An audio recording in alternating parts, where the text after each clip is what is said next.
Chapter 2177. Li Guang took the cigarette and took 2 deep puffs. Although his emotions were temporarily under control, that was the result of him trying his best to suppress it. If Gu Ming still could not give him a solution, he would still flip out. Guang, the main reason why we can't let Su Yun leave so easily is because of you. Gu Ming lit a cigarette himself. You've been so successful in hiding by Wang Jinjin's side. We will definitely not sacrifice your safety for anything. Li Guang also understood that. However, if Su Yun could not successfully gain a foothold by Wang Jinjin's side, it would be impossible for him to continue the mission. This was the most troublesome thing for Li Guang.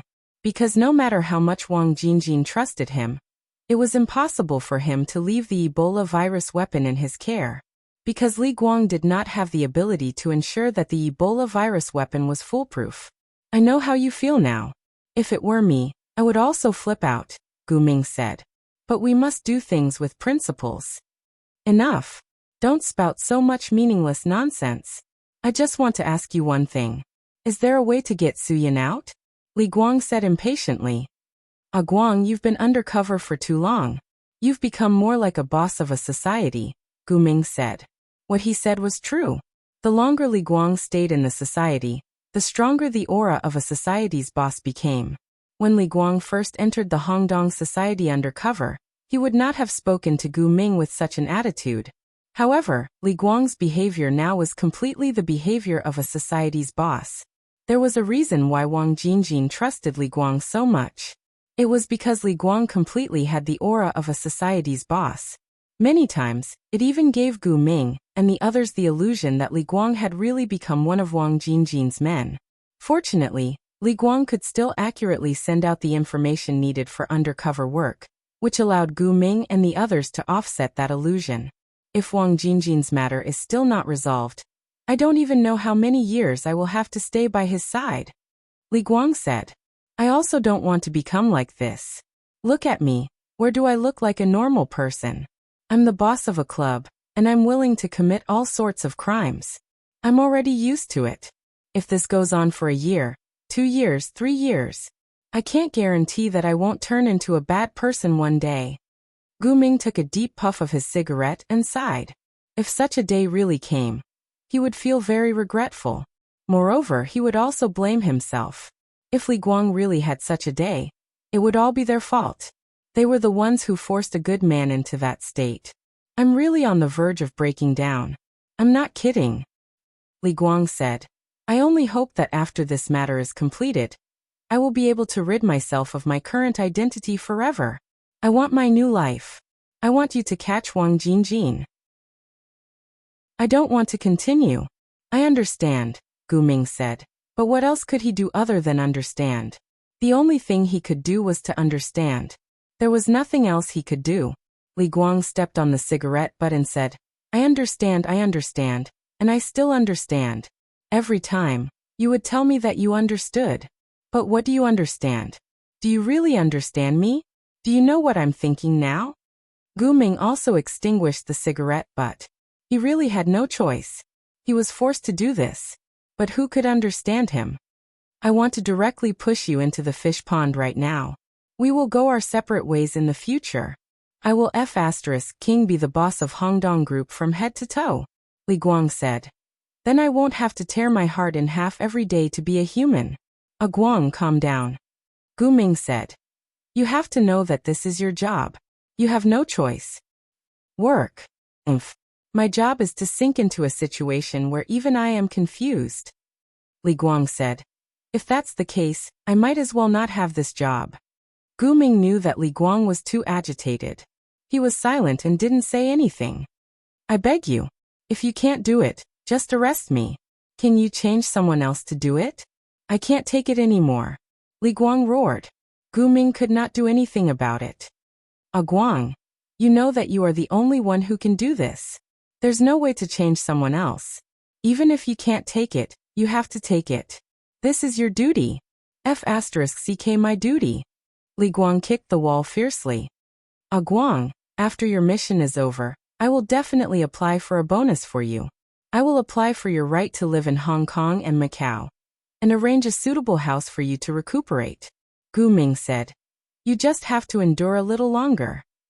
Li Guang sneered. Apply for a bonus? How much can you apply for? 1 million Hong Kong dollars? Can you? I'm afraid you can't even apply for that. Do you know how much money I earn in Hongdong Group? I can earn more in a week than you can ever apply for. You give me the right to live? What can you do if I stay in the group and don't leave? You give me a house. Do I lack a house? Kowloon City, Wan Chai Mong Kok. Where don't I have a house? I have no less than 20 properties in Hong Kong and Macau. Which one is worse than what you can give me? I have a F*King villa. Villa, do you understand? I have a swimming pool, a garden and a F*King golf course. Seeing that Gu Ming was silent, Li Guang punched the wall again. This is not a matter of money. I really understand your situation.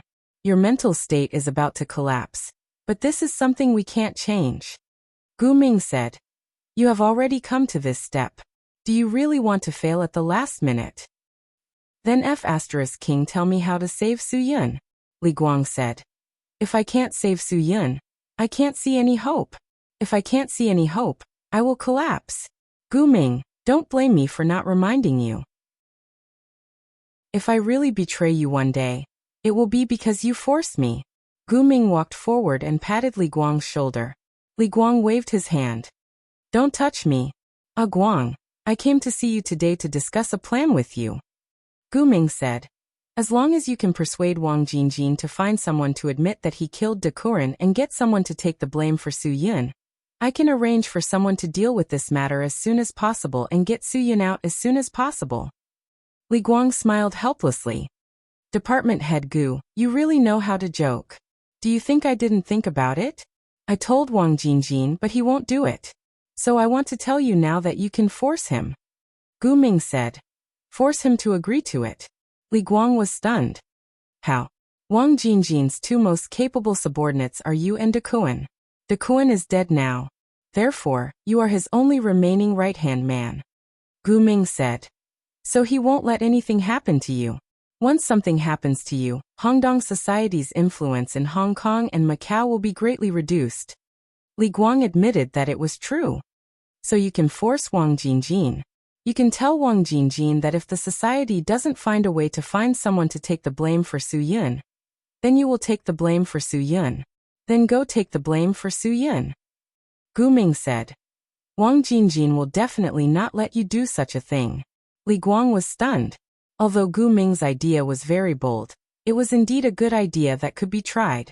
As long as Wang Jingjin trusted him enough and valued him enough, he would definitely not let him do such a thing. Li Guang grabbed Gu Ming's shoulders and shook twice. Why didn't you say so earlier? Why didn't you say so earlier? Don't be agitated. Gu Ming said. This is also a last resort. Now that Wang Jingjin hasn't responded, I was forced to think of this method. Because this method is definitely risky for you. Although the risk is not big, I dare not let you do this easily. Now that there was no other way, Gu Ming had to make this decision. This decision was also risky for him, so he couldn't make up his mind for a long time. Because Li Guang was on the verge of collapse, if Gu Ming didn't make this decision now, everything would be too late. So he had no choice. He really had no choice. Chapter 2178. I'm going to look for Wang Jingjin now. Time waits for no one. Li Guang said. Although time is tight, you must think carefully before you make a decision. Gu Ming said. You must remain calm. Only then will you not reveal any flaws. I hope you can calm down for 2 days before looking for Wang Jingjin. That will be safer. Li Guang took a deep breath. I will. I know what I should do. We all know that Wang Jingjin went out a few days ago because of the Ebola virus weapon. Now that damn thing may appear in Hong Kong and Macau at any time. I don't have 2 days to wait. I must hurry. That can't be today, Gu Ming said. It's already very late. If you look for Wang Jingjin at this time, he will only be suspicious. Li Guang did not seem to hear Gu Ming's words. His mind was filled with his own arrangements. Tomorrow morning I must tell Wang Jingjin about this idea. Must. Yes. Tomorrow morning, I must make it. You must calm down. Gu Ming reminded him again. Important things were repeated 3 times. It was not only popular in the mainland. You must calm down. You must calm down. Li Guang punched Gu Ming's shoulder. We must win this mission. I don't want to be a spy anymore. After saying that, Li Guang left without looking back. Gu Ming looked at Li Guang's back and sighed. Li Guang was a genius spy. He was too suitable for this kind of spy. His temperament, appearance, and brain were all suitable. However, whether Li Guang would continue to be a spy in the future was not up to him. After all, Li Guang was not a member of the Hong Kong and Macau police. Li Guang belonged to the mainland police. If they really took down Wang Jingjin's case, Li Guang's contribution would be enough for him to get the position of a first-class police inspector in Hong Kong and Macau. Therefore, he believed that even if Li Guang returned to the mainland, he would not treat him badly. If Gu Ming had the final say, he felt that it would not be too much to give Li Guang the position of a first-class police inspector, because he had sacrificed too much. It was really too much. Everyone would be like him, saying that they could understand everything he had sacrificed. They could understand his current emotions. They could understand everything about him. But that was only limited to understanding. Like everyone else, Gu Ming would never truly understand the pressure and suffering that Li Guang had to endure. This was really not a pressure and torment that a normal person could endure. This kind of pain would often haunt a person's life and affect a person's entire life. However, as a police officer, isn't it necessary to contribute to the interests of the people and the country? The police are supposed to safeguard national security, maintain social order, and protect citizens' personal safety, personal freedom, and legal property. Protect public property. Prevent, stop, and punish illegal activities. If Li Guang couldn't erase the pain he had to endure for the rest of his life, he couldn't blame anyone but himself for choosing this profession. He had chosen this honorable and noble profession. To be a conscientious police officer, one needed to endure pressure and pain that ordinary people could not bear. This was something they had all been clear about since the first day they entered the police academy. Of course, there were also some police officers who would not accept this, because they were the scum of the police world. They did not become police officers for the sake of their duties, but for the sake of a police uniform that allowed them to show off. There were scums in every profession, and this was unavoidable.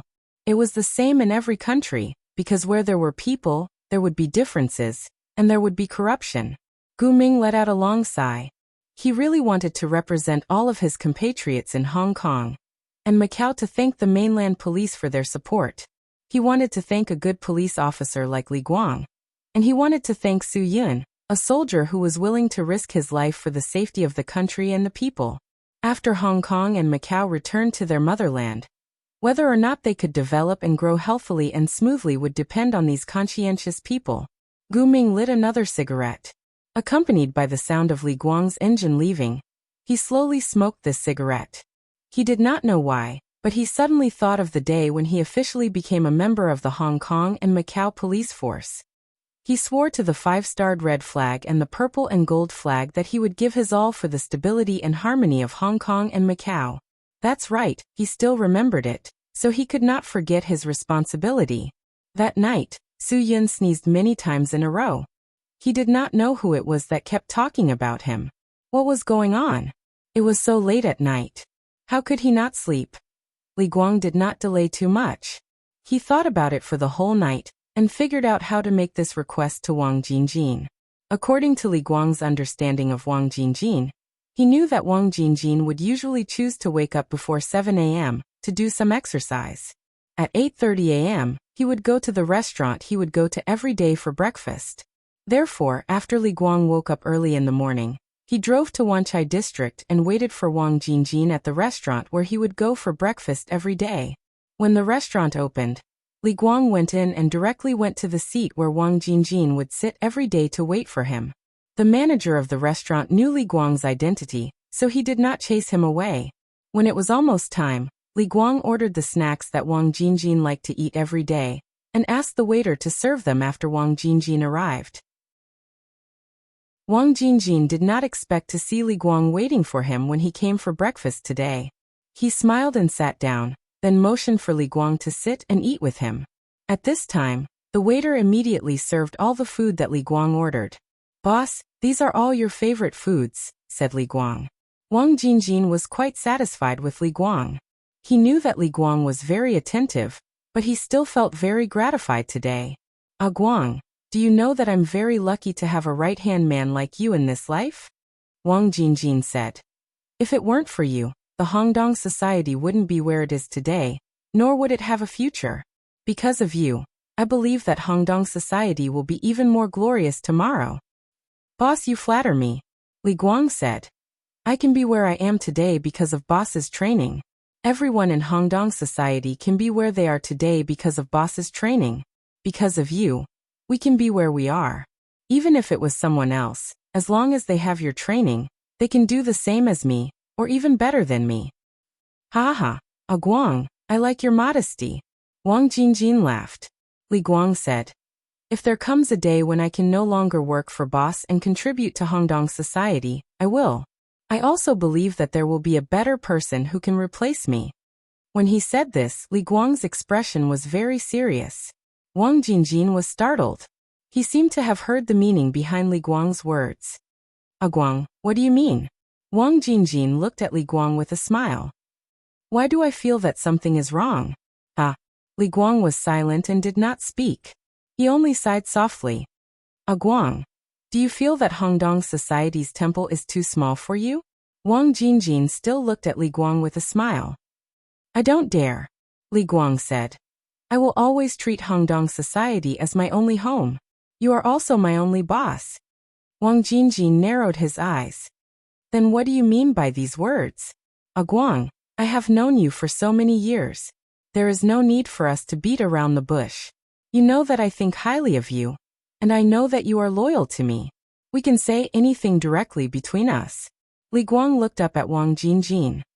"Boss, if I say it directly today, I hope you won't blame me. Give me a chance to forgive me." "Of course," Wang Jingjin said. "You have done so much for Hongdong society. No matter what happens to you, I won't blame you, because I know that everything you do is for the sake of the society. I don't dare to say it because I don't want to disappoint you," Li Guang said. Wang Jingjin took a sip of tea and began to guess what Li Guang wanted to say. He thought about it for a long time, but he could not think of anything. However, he was sure of one thing. Li Guang should have something to say for Su Yun. All the topics should be centered around this. "Say it. I will listen carefully." Wang Jingjin put down the teacup and looked into Li Guang's eyes. Chapter 2179. "Boss, I've been with you for so many years. You know what kind of person I am. I'm loyal to my friends." Li Guang said, "I've never failed to fulfill any of my promises to you. I've never failed to fulfill any of my promises to my brothers." Wang Jingjin nodded. He couldn't deny that. In the entire Hongdong society, if Li Guang said that he was the second most loyal person, no one would dare to say that they were the first. Li Guang was a loyal person. That was why he trusted him so much. "Su Yun didn't plan to join me when he came to Hong Kong and Macau," Li Guang said. "I met him by accident. I promised him that he would have a bright future if he followed me. I'll definitely let him make a name for himself in Hong Kong and Macau. That's why he followed me." Wang Jingjin knew that this was Li Guang's main topic today. Although it was a little roundabout, Li Guang was concerned about his reputation, so he could understand. Li Guang didn't avoid Wang Jingjin's gaze.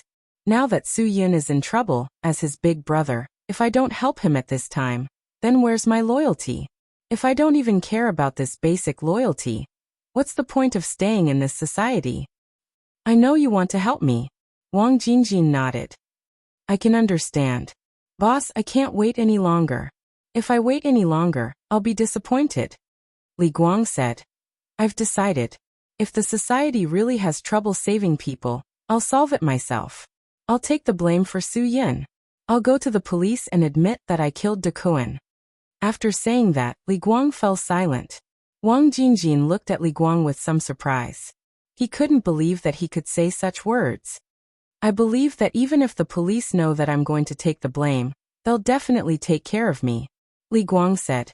After all, in Hong Kong and Macau, I've committed far more crimes than Su Yun.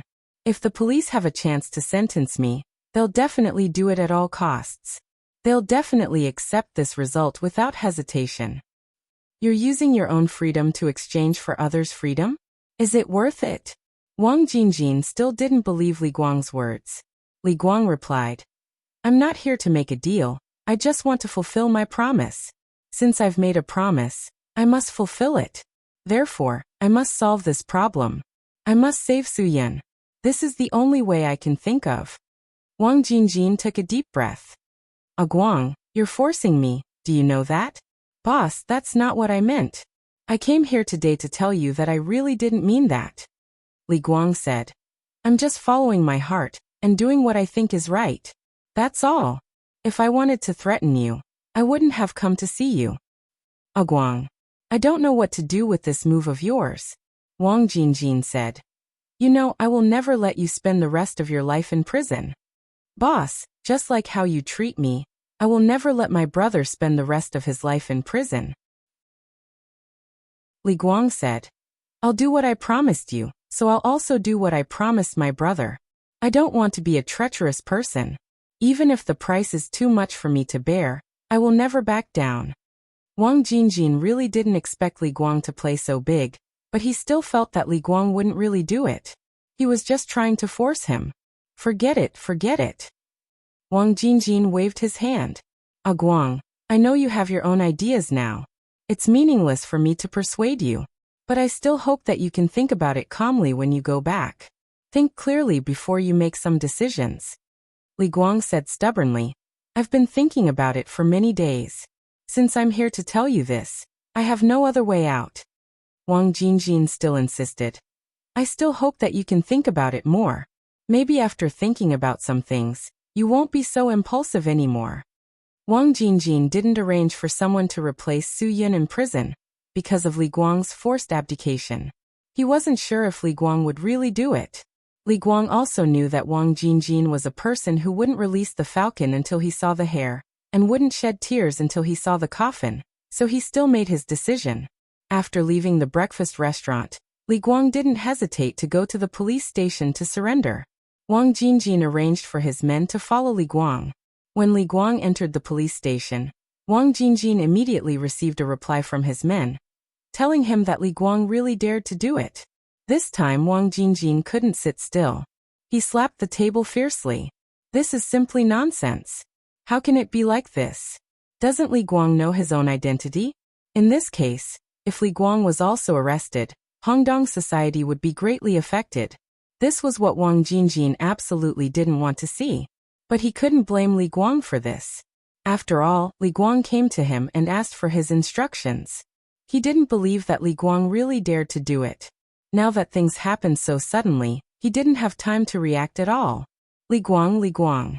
What he did this time really disappointed Wang Jingjin. However, this was contradictory. Li Guang was willing to do such a thing for a brother.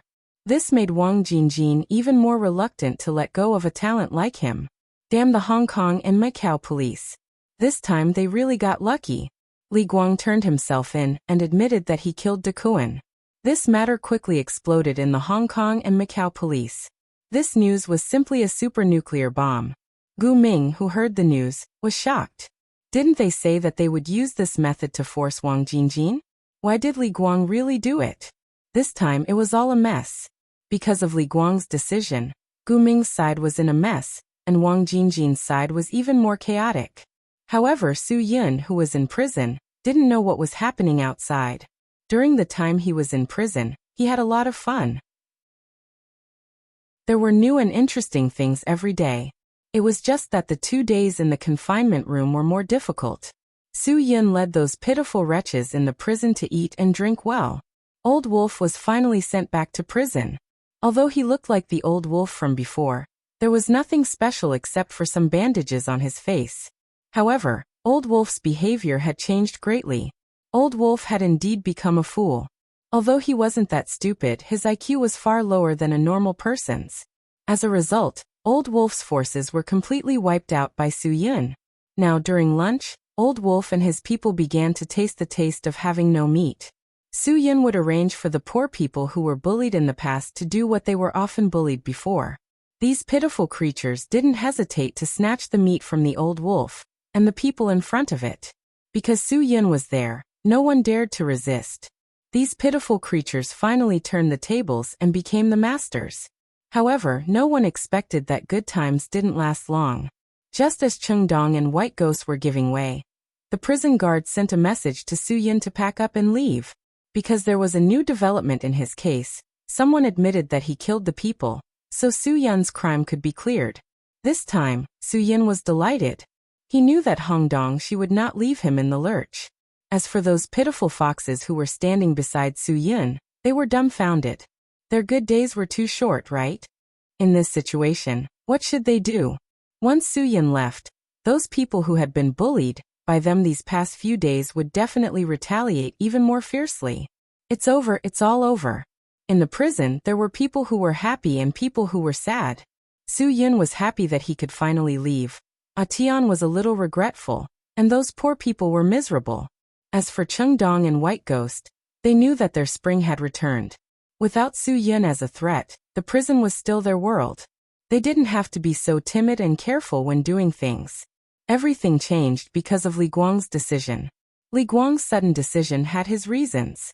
The earlier Su Yin left, the better it would be for them. Since Wang Jingjin refused to find someone to replace Su Yin, Li Guang believed that Wang Jingjin would find someone to replace him. He was sure of this. Chapter 2180. Su Yin finally left the prison. Everything went very smoothly, but he did not know who replaced him. If he saw that brother, he would really thank him. The sky outside made Su Yin suddenly realize that freedom could be so exciting. Although it was a short trip to prison, it gave Su Yin a different life experience. He thought that Li Guang would arrange for someone to pick him up after he came out, but there was no one. Su Yin waited for a while, but there was still no sign of anyone coming to pick him up, so he simply took a taxi back. He had not returned to the apartment for a good sleep for several days, and now he needed to enjoy his own personal world. Just an hour after Su Yin was released from prison, Li Guang was brought to the prison where Su Yin was. When Li Guang appeared in the prison, the whole prison was terrifyingly quiet. Even Chengdong and White Ghoul did not dare to breathe loudly. They knew very well what kind of person Li Guang was. No one dared to believe that Wang Jingjin, a popular figure of the Hongdong society, would actually appear here. Through the well-informed Tian, they found out that Li Guang was actually here to replace Su Yin. This news shocked them even more. They only knew that Su Yin was a big shot after Su Yin beat up Wolf. Li Guang did not need to do anything, and they could only bow down in front of him. After Su Yin returned to the apartment, he did not want to do anything. He just wanted to sleep. He slept until the sun set in the west. Su Yin sat up and slept for a long time. Su Yin dialed Li Guang's number. However, Li Guang's phone was turned off. Su Yin was stunned for a moment, but he did not think much about it. He got up and prepared to go out to buy something to fill his stomach. He took the elevator all the way downstairs. As soon as the elevator door opened, Lillian appeared in front of Su Yin with bags of things. Both of them were stunned. Lillian's eyes widened. She couldn't believe that the person in front of her was Su Yin. She threw the things in her hands to the ground and threw herself into Su Yin's arms. "You really came out. It's really out." Shh. Don't be so dramatic. You're making me feel like. Let's go upstairs first. We'll talk when we get home. Su Yin decided not to go out for dinner. He pulled Lillian into the elevator and picked up the things that Lillian had thrown on the ground with one hand. He quickly returned to the elevator and pressed the button for the 18th floor. After arriving at Lillian's home, Lillian's excitement couldn't be quelled, but soon, a faint trace of unease appeared on her face. "Is there a need to be so agitated?" Su Yin said. "When I went in, I knew that someone would be arranged to come out in my place. Look at how nervous you are. Let me see what you bought. I'm a little hungry now," Su Yin said as he looked for food. He and Lillian were already very familiar with each other, so there was no need for any meaningless hypocritical politeness. "Su Yin," Lillian suddenly said, "do you know who went to replace you?" "I don't know yet. But I really have to thank this brother. Su-Yun, the guy who took the blame, was a sacrifice. It really made Su-Yun feel embarrassed. I wanted to call Guangge to ask, but Guang Ji's phone was turned off. Lillian was silent. Realizing that the atmosphere was a little strange, Su-Yun stopped what he was doing. He looked at Lillian nervously and asked tentatively, "Lillian, what's with your expression? What happened to Guangge?" Lillian thought for a long time and finally decided to tell Su-Yun the truth, because Su-Yun would find out about it sooner or later. "Guangge replaced you." "What?" Su-Yun was stunned on the spot. Although this thought flashed through his mind when he felt that the atmosphere was not right, he denied it at that time because he believed that Wang Jingjin would not let Li Guang go in. But now that Lillian told him the truth, he really could not accept it. "Guangge replaced me." Su-Yun's eyes widened. "Who arranged it?" "Wang Jingjin arranged it." "That old bastard." Su-Yun scolded without any scruples. "It wasn't Wang Jingjin's arrangement. It was Guang Ji's decision," Lillian said. Lillian said, "Because the club hasn't taken any remedial measures for you, Brother Guang is anxious. He said that he won't let you be locked up for doing something for the club." Su-Yun slammed the table angrily. "What about Wang Jingjin? Why didn't he arrange it? Did he just watch as Brother Guang went to replace me?" "I don't know what happened," Lillian said. "Anyway, that's what happened. Since you're out, it means that Guangge has been locked up." "Damn bastard." Su-Yun cursed. This Wang Jingjin was really an old bastard. He was so heartless. He killed De Kuan according to his instructions, but he did not plan to save him at all. Instead, it was Li Guang who used this method to get him out. "Don't be rash," Lillian said. "Guangge sent me a message. He told me to tell you to calm down after you come out. This matter will be resolved sooner or later. The most important thing now is for you to calm down. If you can't calm down, it will be difficult to do things." Su-Yun let out a long breath. It was easy to say, but difficult to do. Li Guang himself was not calm. If he was calm, he would not have made such a decision. So now he wanted Su-Yun to calm down.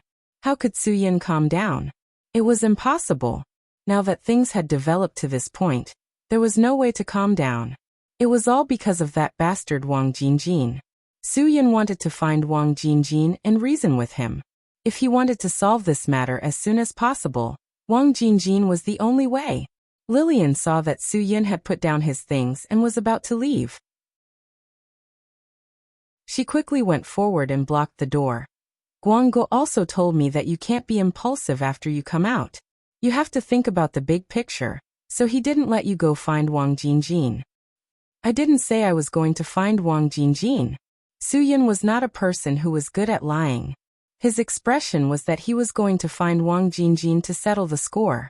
Of course, Lillian would not believe him if he said that he was not going to find Wang Jingjin. "You can't go," Lillian said.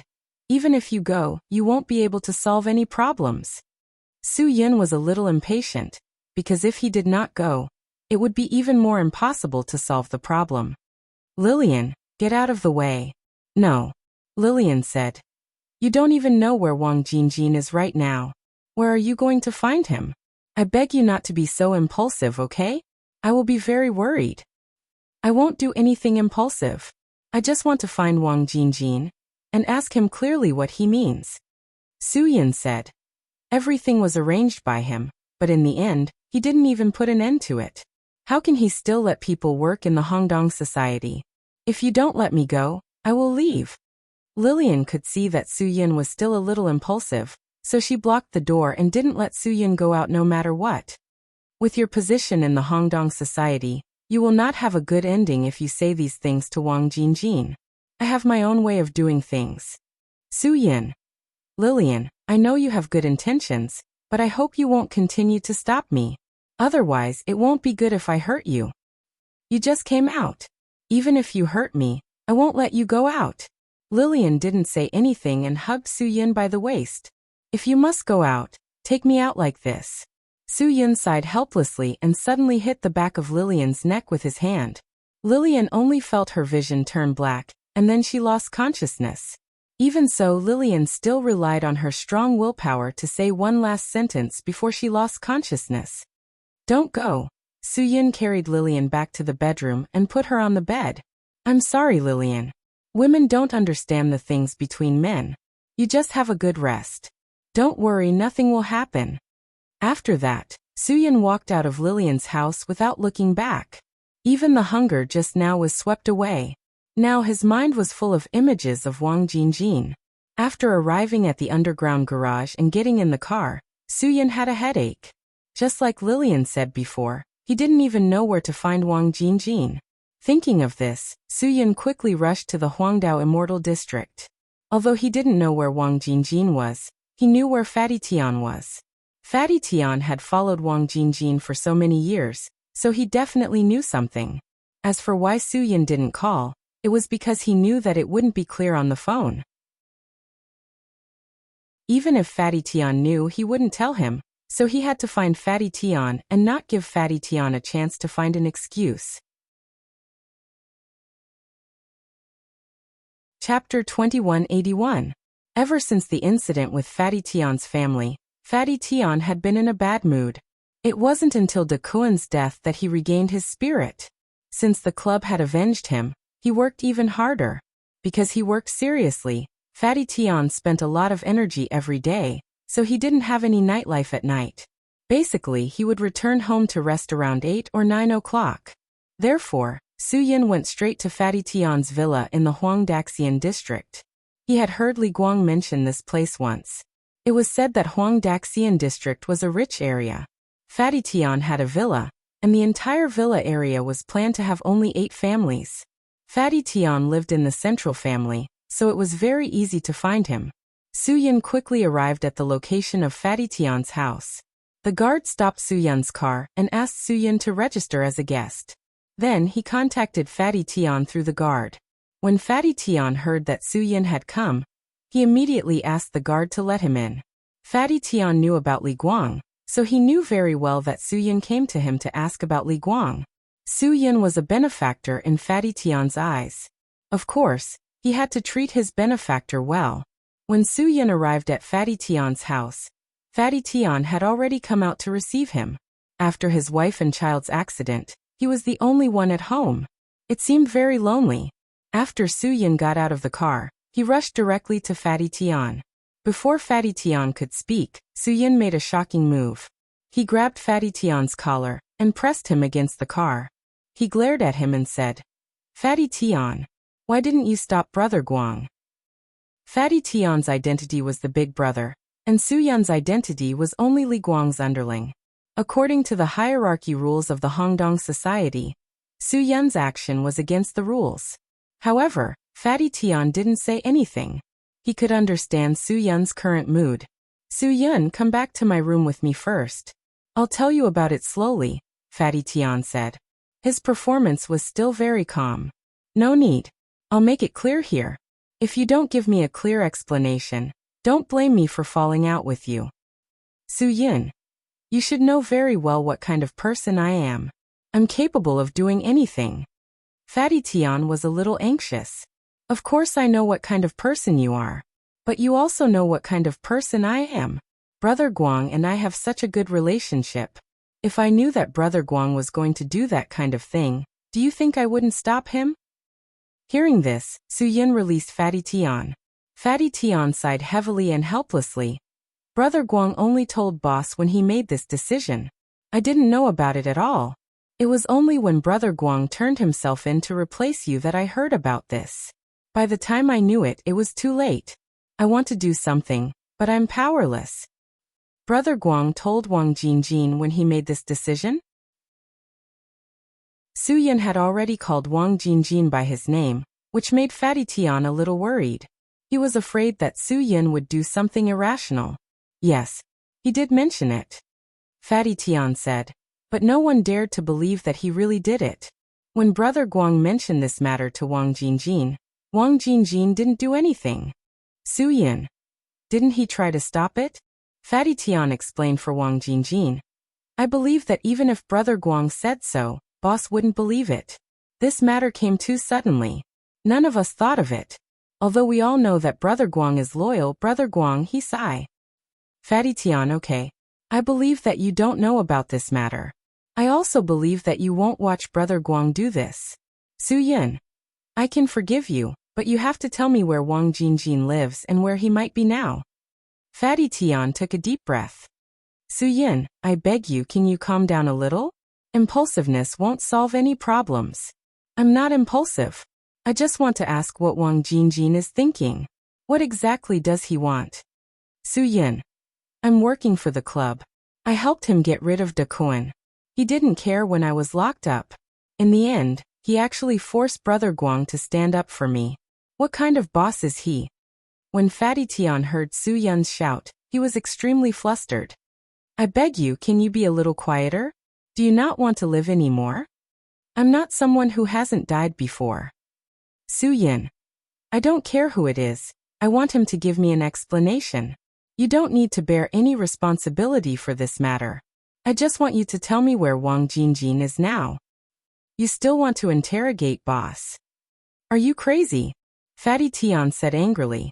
Su Yin pressed Fatty Tian into the car again. Fatty Tian, don't blame me for not giving you a chance.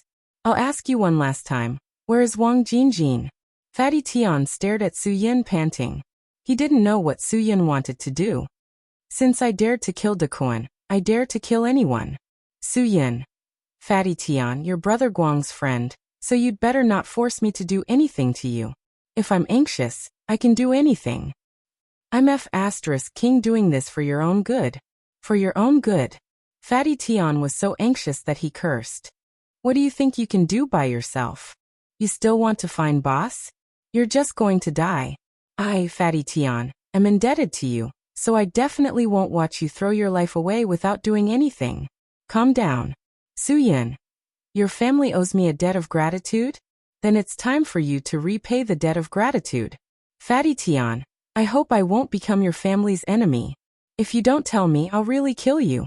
And I'll definitely find Wang Jingjin. No matter what method you use, you can't stop me. Why are you so stubborn? Fatty Tian was so angry that he was almost out of breath.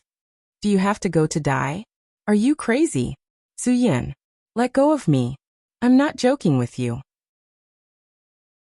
I'll give you 10 seconds to think about it. Su Yin, tell me or let me kill you. Fatty Tian was so angry that his whole body was trembling. But no matter how he struggled, Su Yin firmly held him in his hands. He didn't give Fatty Tian any chance to turn the situation around. 5 more seconds. Su Yin's eyes were bloodshot. For 3-1. In Wanchai District, Fatty Tian didn't dare to gamble with his life in the end. He felt a murderous aura from Su Yin. He was really worried that Su Yin would be impulsive and do something that he couldn't believe. Where is Wanchai District? I want the specific address, Su Yin said. Fatty Tian panted heavily. I'll take you there. If you want to see boss, I'll take you there. Otherwise, there's no need to talk. Fatty Tian wanted to go with Su Yin out of kindness. He wanted to control Su Yin's emotions. He didn't want Su Yin to do anything irrational. You just need to tell me the address. I don't need you to go with me. Su Yin was also very insistent. Bringing Fatty Tian along was equivalent to bringing a burden. Moreover, it would cause Wang Jingjin to be dissatisfied with Fatty Tian. Therefore, bringing Fatty Tian along was completely unnecessary. Fatty Tian, you don't have the right to negotiate with me. Su Yin warned him again. Where is Wanchai District? Say it. You're King courting death. Fatty Tian cursed angrily. I'm helping you. I don't want you to die, do you know? I, Fatty Tian, have always treated you as my family's benefactor. Do you think I will harm you? I'm doing this for your sake. Su Yin lifted Fatty Tian up unceremoniously. I don't need you to think for me. You only need to think for Brother Guang now. Fatty Tian, I'll tell you again. I'm not your benefactor. If it wasn't for Brother Guang, I wouldn't have done anything to De Kuan. Your benefactor is Brother Guang. Do you understand? Therefore, you know what you should do. Fatty Tian was stunned. Yes, his benefactor was actually Brother Guang. Su Yin did that because of Li Guang. Now that Li Guang had replaced Su Yin and was locked up, he felt that he was completely helpless towards his benefactor. Was he, Fatty Tian, still a human? Fatty Tian. Say it. Fatty Tian finally relented. Blue Bay Club. Today is Friday. At this time he must be at Blue Bay Club. Wanchai District's Blue Bay Club. Chapter 2182. Su Yin pulled Fatty Tian to the side and was about to get into the car. Fatty Tian rushed forward and held the car door. Finally he warned Su Yin. Su Yin, can you take me with you? I beg you. I want to save Brother Guang, but I don't want anything to happen to you. If you go like this, something will definitely happen. Fatty Tian, I have my own way of doing things. Su Yin said. I hope you can understand me. I can handle it myself. If I dare to say this, it means that I have the courage. Fatty Tian still looked at Su Yin with a face of disbelief. Su Yin, don't be impulsive. Impulsiveness is the devil. Impulsiveness will destroy you. And also destroy Brother Guang. Sitting still and waiting for death will really ruin Brother Guang. Su Yin said. Today, I must ask clearly what Wang Jingjin wants to do. You are really crazy. Fatty Tian was already hysterical. No matter how hard he tried, Su Yin didn't care about him at all. Something big was destined to happen tonight. For so many years, no one in Hong Kong or Macau dared to challenge Wang Jingjin's majesty. Today, Su Yin was going to become such a person. He was going to become the person who broke this record. He was really going to go crazy and argue with Wang Jingjin. Crazy. All of them are F***king crazy. Fatty Tian's whole body was spinning. Li Guanghui was crazy for taking the blame. Su Yin was also crazy for going to argue with Wang Jingjin because of this matter. What happened to them? Why did things become like this? Fatty Tian even had the heart to die. It's all that damn De Kuan's fault. He really wanted to pull out De Kuan's body and kill it again. Perhaps only in this way could he feel relieved. Su Yin did not pay any attention to Fatty Tian's warning and directly drove away. Looking at the taillights of the car, Fatty Tian's legs went soft, and he sat directly in his own courtyard. He was completely at a loss. Su Yin dashed straight towards Wanchai District. In the undersea tunnel, Su Yin's speed reached 150 miles per hour. Even the few sports cars passing by were shocked. He thought to himself that this regal's aura was too crazy, but he was also impressed by GNS's drive. Blue Bay Clubhouse was a clubhouse where Wang Jingjin held the majority of shares. Although he didn't pay a single cent for the establishment of the clubhouse, with his power and status, the shares would naturally be sent to him. Wang Jingjin was a person who lived a very disciplined life. He had strict requirements for himself. Usually, Wang Jingjin never had a woman around him, because he knew that women were a source of trouble. If he wanted to stand at the top of Hong Kong and Macau, he had to discipline himself. But he was a man after all, and a man had needs. Although he was no longer young, how could a man of such high status escape the vulgarity of the mortal world? Therefore, Wang Jingjin also needed women, and Blue Bay Clubhouse was a place where he looked for women to have fun every Friday. He only liked virgins, because only those simple and beautiful things could make him impulsive. Blue Bay Clubhouse would prepare a girl like this for him every week to bring him pleasure. Therefore, Wang Jingjin would come to this place every Friday to enjoy the pleasure that belonged only to him. He would never know that when he was enjoying his pleasure, a guy who was a follower would come to him to reason. The strong possessiveness made Wang Jingjin crazily enjoy the stimulation brought to him by the bed.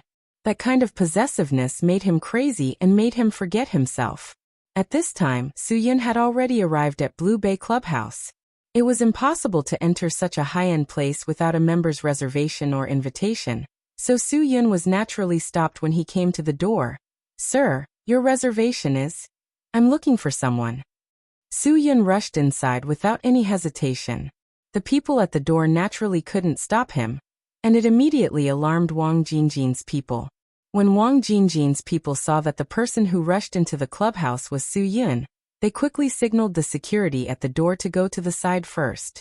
Although Su Yin's reputation in Hong Kong and Macau hadn't risen yet, he was definitely a celebrity among celebrities in Hongdong society.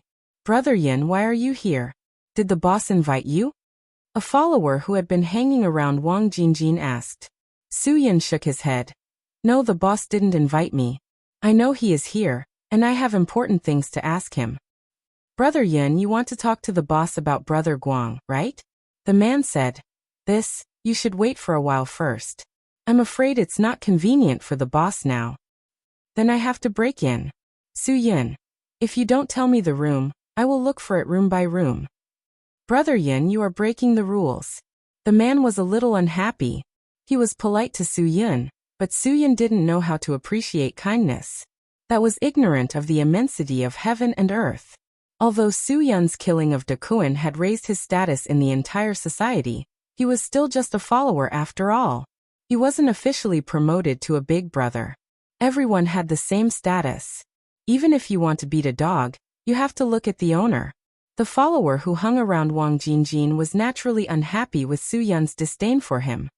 Then take me to see the boss. Su Yin. I don't want to behave atrociously in this kind of place. I'm sorry, Brother Yin. Even if you want to behave atrociously, I'm afraid we can't agree to it. After the man finished speaking, he waved his hand, and several brothers surrounded him. Su Yin sneered disdainfully. If that was the case, then don't blame him for being impolite. Su Yin was swift and decisive. He didn't give the other party any time to react. Just when the other party didn't believe that Su Yin really dared to make a move, Su Yin had already taken down 2 of them. Su Yin rushed into the clubhouse just like that. In an instant, the entire clubhouse was turned upside down by Su Yin. Wang Jingjin's followers saw that things were out of control. They couldn't beat Su Yin, so they hurriedly went to report to Wang Jingjin. However, at this time Wang Jingjin, who had eaten a lot of McCavics, was in the middle of a sprint. The knocking on the door interrupted Wang Jingjin, making Wang Jingjin very, very unhappy. He roared angrily and asked what was going on outside. The people outside could only explain the situation to Wang Jingjin submissively. Wang Jingjin lost his interest in an instant. He got up from the girl beneath him. The girl beneath him was on the verge of collapsing. After all, it was her first time enduring Wang Jingjin's Viagra. She did not feel any joy at all. All she could feel was pain and more pain. It was not the kind of pain and joy that was written in romance novels. Trash. You can't even handle one, Su Yin. Wang Jingjin scolded angrily as he put on his clothes and prepared to go out to deal with this matter. When Wang Jingjin walked out of the room, Su Yin had already killed his way in. More than 10 of Wang Jingjin's followers were all killed by Su Yin. Su Yin, on the other hand, was unusually relaxed, as if nothing had happened. Wang Jingjin was very surprised. One must know that his people weren't trash.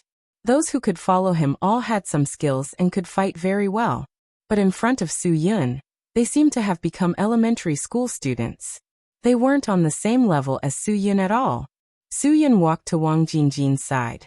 Wang Jingjin's followers quickly blocked in front of Su Yin and scolded angrily. Su Yin, what do you want to do? I just want to talk to the boss, Su Yin said. If you didn't insist on stopping me, none of this would have happened. Wang Jingjin frowned and looked at Su Yin. He didn't expect him to come here. In the end, Wang Jingjin had to take a step back. He said to Su Yin, "Okay, then I'll listen to what you want to talk to me about. If you can't give me an explanation, then today's matter can't be justified." After Wang Jingjin finished speaking, he turned back and walked into the room where he was doing his business. Everyone could hear that he was very angry from his voice. The consequences of today's matter would be quite serious. Su Yin didn't have any concerns at all. He directly walked into the room with Wang Jingjin. The girl who was tortured in the room quickly wrapped herself in a bath towel under Wang Jingjin's scolding. She picked up all her things and left in a hurry. Su Yin looked at the girl's childish face and couldn't help but feel angry. She really didn't have any self-respect. Wang Jingjin was really a bastard. He actually had this kind of hobby to destroy little girls. He was really a bastard that made people hate him to the core. Chapter 2183. Su Yun's arrogance made Wang Jingjin very angry, but he still restrained his emotions, because he didn't know what this arrogant and reckless young man would do next. After all, at Wang Jingjin's age and position, he had to consider many more things than ordinary people. If you have something to say, just say it. Wang Jingjin's attitude didn't change. After all, Su-yin was just a little brother of a little brother to him. He had already given Su-yin a lot of face by not falling out with him on the spot after disturbing him like this. Boss, I just want to ask one question. Su-yin. What about Guanggu? Wang Jingjin saw Su-yin's stiff attitude, and his mood became even worse. Su-yin, are you here to question me? Of course. Su-yin didn't deny. What I did today can't be forgiven. I know this very well in my heart. So, since I'm here, I've decided to ask clearly myself. Wang Jingjin angrily slammed the table. Humph. You don't know the immensity of heaven and earth. Everyone outside the room was very nervous, not knowing what would happen next. They hadn't seen Wang Jingjin so angry in a long time, so they all knew that Su-yin wouldn't have a good ending. Just a few days ago, Su-yin was the person who helped Wang Jingjin get rid of Ah Kuan. Young, capable, courageous, his future in Hongdong society could be said to be limitless. But how could he be so muddle-headed? He actually didn't know the immensity of heaven and earth because of such a small matter.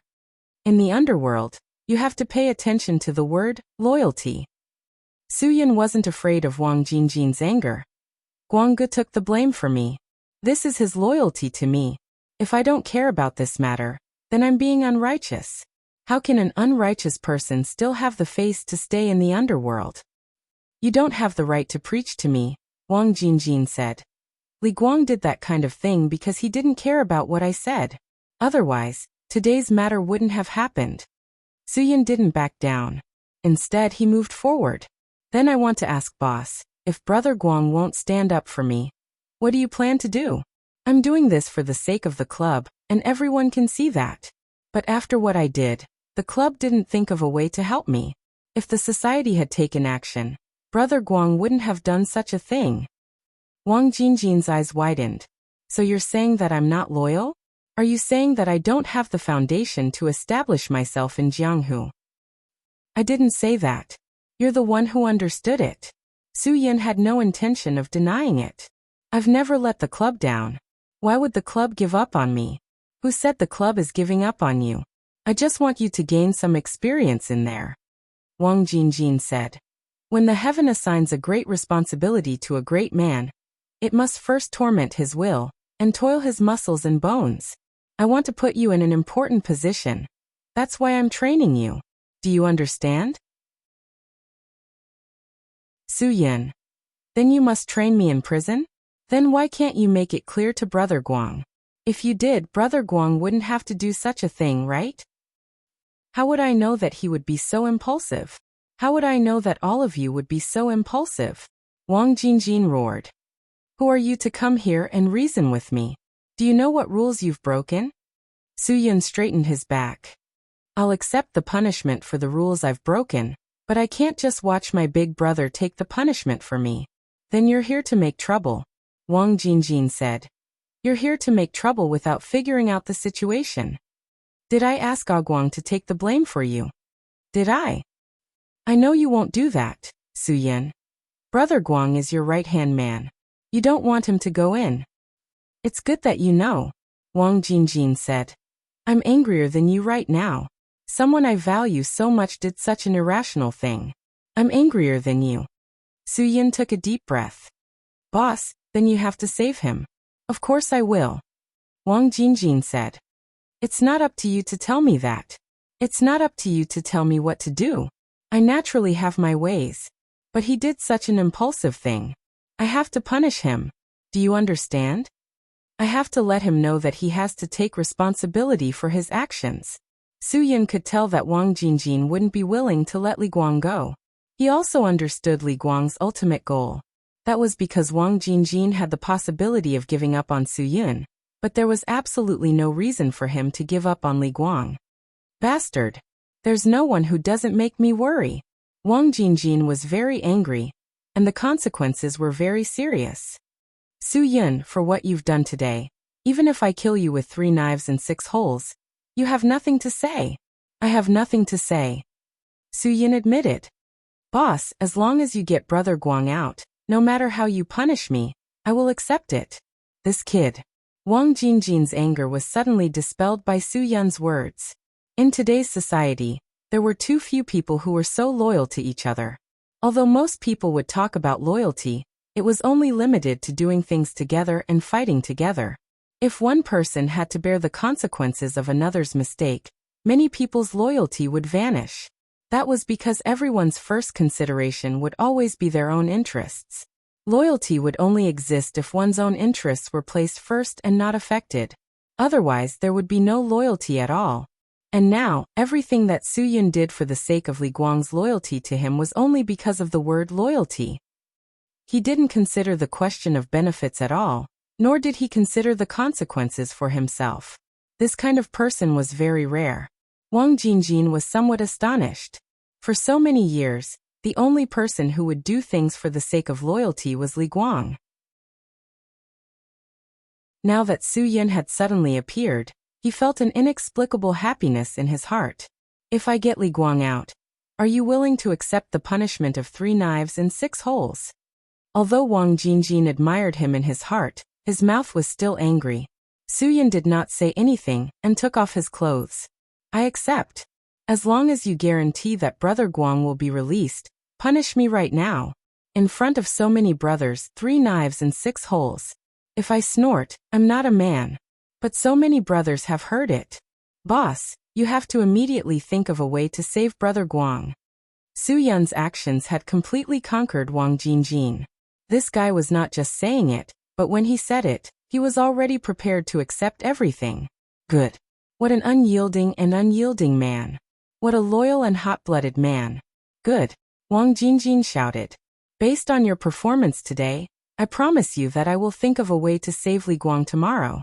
I will also let you go this time. I will exempt you from the punishment, but you have to do something for me. Su Yun knew that there must be a condition. What is it? Say it. Recently, there have been a few policemen investigating me. One of them is a woman. I have found the address. Help me catch this woman. Wang Jingjin said. I will arrange for Li Guang's matter now. Su Yun was stunned. This matter was not easy to deal with, but he had no choice now. He could only agree. I will definitely catch her. Arresting a police officer, and a woman at that. To Su Yun, this was too much of a sin. He would not do such a thing. He agreed to Wang Jingjin first because he had no other choice. This was the only logical way to end today's matter. Su Yun, I believe in you. Wang Jingjin said. Don't let me down. If you fail or alert the enemy, you know what the consequences will be. Su Yun took a deep breath. He understood Wang Jingjin's meaning. This time, what he had to do seemed to be a proof of his identity. If he could catch the police, he would no longer be included in Wang Jingjin's list of undercover suspects. If this mission failed, then Su Yun would probably be included in Wang Jingjin's list of undercover suspects. He was not afraid of Wang Jingjin suspecting him, but he was afraid that if his undercover mission failed, the entire mission to Hong Kong and Macau would be ruined. This was a very difficult decision for Su Yun.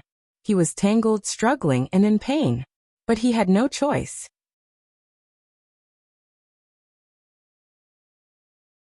Chapter 2184. Su Yun could only take one step at a time.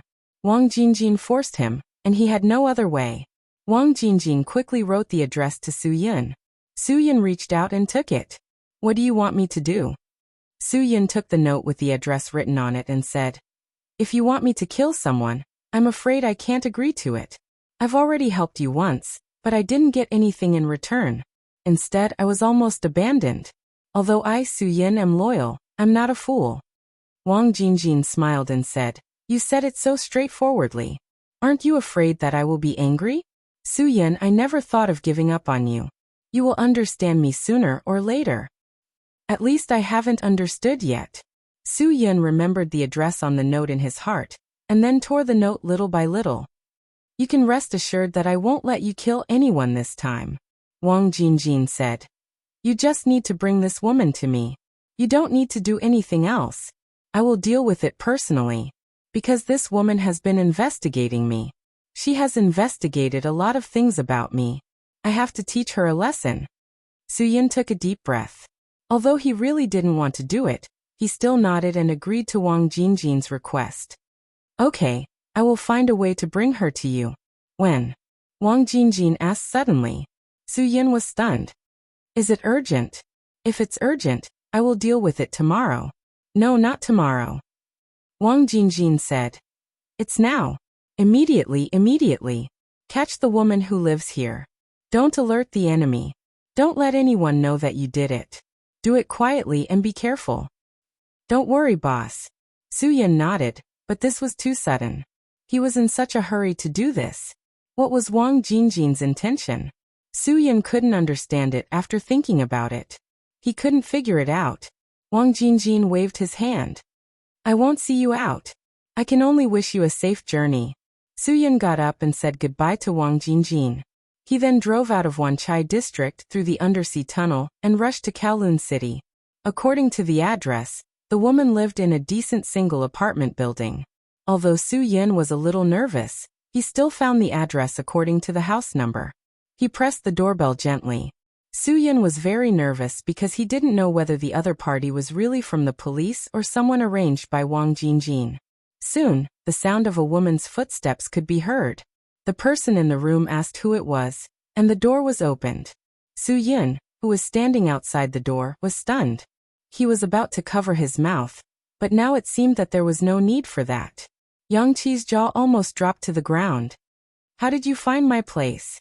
Yang Qi was really surprised or even horrified because she couldn't contact Su Yin in private. There was a risk in doing so. So she was very surprised how Su Yin found her. I also want to ask you why you want to live in this room. Su Yin pushed Yang Qi into the room. I say, are you crazy? Yang Qi's eyes widened. You're the crazy one. This is my house. Don't talk nonsense. What have you been doing recently? Do you know that you've been exposed? Su Yin said. It was Wang Jingjin who sent me here to capture you. That's because he's already keenly aware of your existence and knows that you're watching him. Yang Qi looked at Su Yin in disbelief. She felt that he was talking nonsense. It was simply impossible. If you don't believe me, you can ask anyone. I didn't know you lived in this place. Su Yin. Wang Jingjin asked me to come here and catch you. Only if I catch you will he believe me and save Li Guang. Yang Qi's eyes widened. Was she really exposed? What was it that made Wang Jingjin notice her? It couldn't be. She was already very careful. Forget it. I don't want to explain it to you. It's up to you whether you believe me or not. Su Yin was a little impatient. The moment he saw Yang Qi, he was in a bad mood. He even suspected that Wang Jingjin knew everything. This caused Su Yin's mind to be in turmoil. Yang Qi said, I believe you. Don't worry. Su Yin, are you sure your identity hasn't been exposed? Who knows if my identity has been exposed? Su Yin. I found that the people here are very unreliable. You can't even do this kind of work well? Yang Qi, do you know that your carelessness will make a big mistake? Yang Qi was very upset by Su Yin's harsh words. She didn't want things to be like this. Who knew things would turn out like this? Think of a way to contact your people now and discuss what to do now, Su Yin. Wang Jingjin is in a hurry to let me catch you. I have no other way now. Yang Qi frowned. If Wang Jingjin hasn't confirmed your identity and only suspects you, so he used me as bait, then you can catch me. Won't everything be settled then? Are you crazy? Su Yin stared. Do you think that if I catch you and bring you to Wang Jingjin's side you'll be fine? What if they kill you? Don't you know that it's very dangerous? Of course I know it's dangerous, Yang Qi said. If I don't take the risk, you will be in danger. I'm only taking the risk so that you can be safe. Hearing Yang Qi say this, Su Yin was a little touched in his heart. But these words were really... it was hard to describe with words. My task is to make sure that you are not exposed. No matter what price I have to pay, I have to ensure the safety of your identity. Yang Qi said. You can just catch me. No matter what happens, I will be responsible for myself. Su Yin grabbed his hair frantically. This woman is really crazy. Is this woman stupid?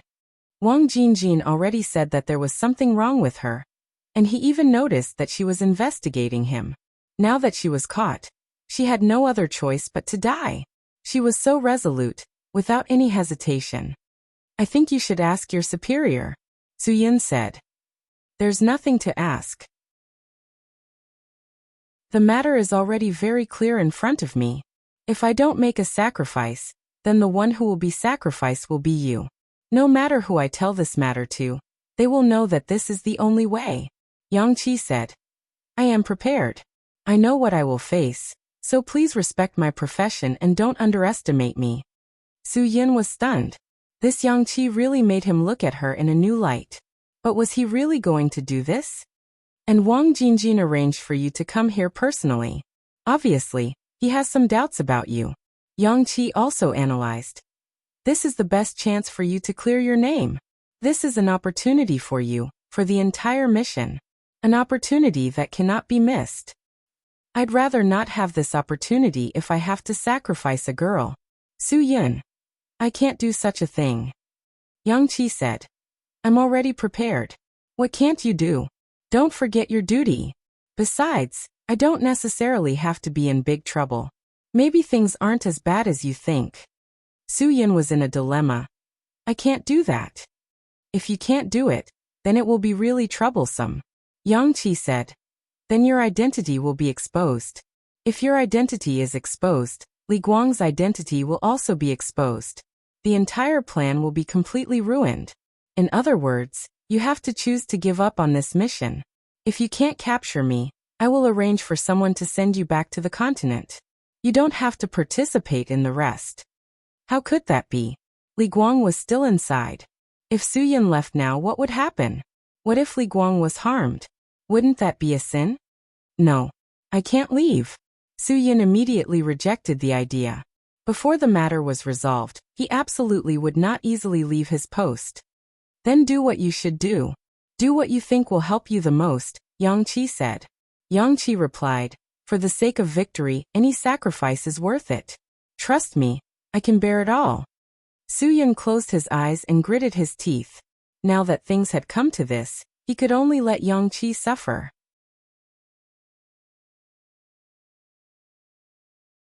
Chapter 2185. Then I can only wrong you. Su Yin finally made a decision. Even a girl like Yang Qi decided to sacrifice herself for the final victory of the mission. What else could Su Yin say? Everything was for the ultimate end. Everything was for the ultimate safety of all the citizens in Hong Kong and Macau. The world was destined to have some professions where personal sacrifice was huge. Su Yin was like this, Li Guang was like this, and Yang Qi was like this. I am ready. You can take me away at any time. Yang Qi said. You can rest assured that I will do my best to cooperate with you. Whether you want to knock me out or tie me up, you decide for yourself. Then you bear with it a little. Su Yin decided to tie Yang Qi up, and under Yang Qi's reminder he also sealed her mouth with tape. After everything was done, Yang Qi nodded to Su Yin with satisfaction, indicating that she was ready. Su Yin then quickly left her house with Yang Qi, put her in the back seat of the car, and then quickly drove away. Everything progressed very quickly. This was even beyond Wang Jingjin's expectation. Wang Jingjin was still in the Blue Bay clubhouse. He was waiting for Su Yin to bring him some results. If Su Yin was a person who only dared to make a move on Dakuan, then Wang Jingjin was really not sure about his identity. If Su Yin dared to provoke the police, then it was different. The undercover always had 100, 1,000, or even 10,000 reasons to refuse to do anything bad to the police. This was why Wang Jingjin could make the police undercover lurking in Hongdong society unable to hide forever. This was also the best way to test a person's loyalty. When Su Yin brought Yang Qi back to the Blue Bay clubhouse in Wanchai district, Wang Jingjin was full of expectations for him. As for Yang Qi, Wang Jingjin had only noticed it a few days ago because his computer was constantly being hacked from afar. After Wang Jingjin noticed this, he spent a lot of money to hire a high-tech computer network expert from abroad. In fact, Wang Jingjin didn't go out to discuss business a few days ago. It was because he noticed that the police had hacked into his computer, so he temporarily went out to hide for a few days. In the past few days, the high-tech computer network expert that he had hired at a high price had quietly tracked down the person who often hacked into his computer remotely. He had also successfully found the other party's address without the other party knowing. Wang Jingjin also asked Su Yin to do this after confirming that Yang Qi was a police officer. Moreover, the other party was a woman, which made Wang Jingjin very interested. He really wanted to see what kind of woman was so bold that she dared to openly challenge his authority. Su Yin didn't hesitate to bring Wang Jingjin back to the Blue Bay clubhouse as soon as possible, which made Wang Jingjin very satisfied. Based on this period of time, Su Yin was almost done as soon as he arrived, and then rushed back. It could be said that because of this small matter, Wang Jingjin's trust in Su Yin could be greatly increased, because it was the same at any time. The trust between people would always grow in these small matters. Wang Jingjin's trust in Li Guang was cultivated in small matters. Now he began to cultivate the trust between him and Su Yin, which was good news for the whole mission. After arriving at the Blue Bay clubhouse, Yang Qi began to struggle and began to try to escape, but she was restrained by Su Yin every time. Yang Qi's crazy performance was very hard, and even Su Yin suspected that she regretted it and really wanted to escape. Su Yin didn't dare to make a judgment easily, because he knew very well that after entering the parking lot of the Blue Bay clubhouse, their every move would be seen by Wang Jingjin's eyes and ears. If he deliberately let the person go at this time, Su Yin believed that even if Wang Jingjin was a fool, he would realize that something was wrong with him. Since it had already come to this point, Su Yin could only grit his teeth and continue what he did. Whether Yang Qi really regretted it or not, he thought that she was acting for the final victory. After all, Yang Qi sincerely told him that since she chose her career, she was ready to sacrifice her own interests for her career at any time. Su Yin brought Yang Qi in front of Wang Jingjin. Wang Jingjin looked at Su Yin incredulously and said with a smile, "You are really fast. Boss, you said it. I brought the person back for you, and you immediately arranged for someone to save Guangge." Su Yin said, "I brought the person back. I hope you don't regret it." "Of course I won't regret it." Wang Jingjin said, "I always keep my words. I have already made the arrangements just now, and everything will be better. I can guarantee you that Li Guang will appear in front of you safe and sound in 3 days. Su Yin was relieved, but he soon began to worry about Yang Qi again. "Boss, she's just an ordinary woman." Su Yin pretended to be confused and said, "How could she be a police officer? The police at least know some grappling skills, but she really doesn't have the strength to tie up a chicken, and has no ability to resist at all. Could it be a mistake?" Su Yin was purely lying. Yang Qi wasn't a girl who didn't have the strength to tie up a chicken.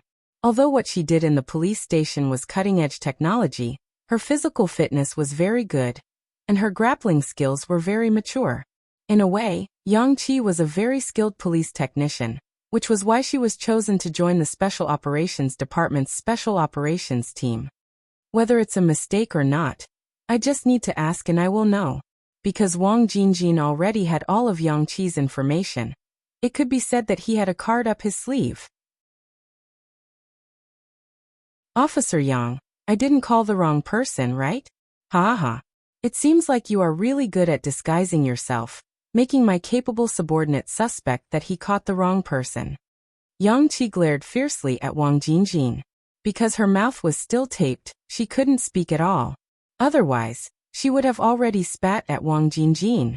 "Su Yin, although you do things quickly, you really don't know what it means to have tender feelings for a woman, do you?" Wang Jingjin suddenly scolded. "Look at what you've done to Officer Yang. She can't even speak. Hurry up, take the tape off Officer Yang's mouth.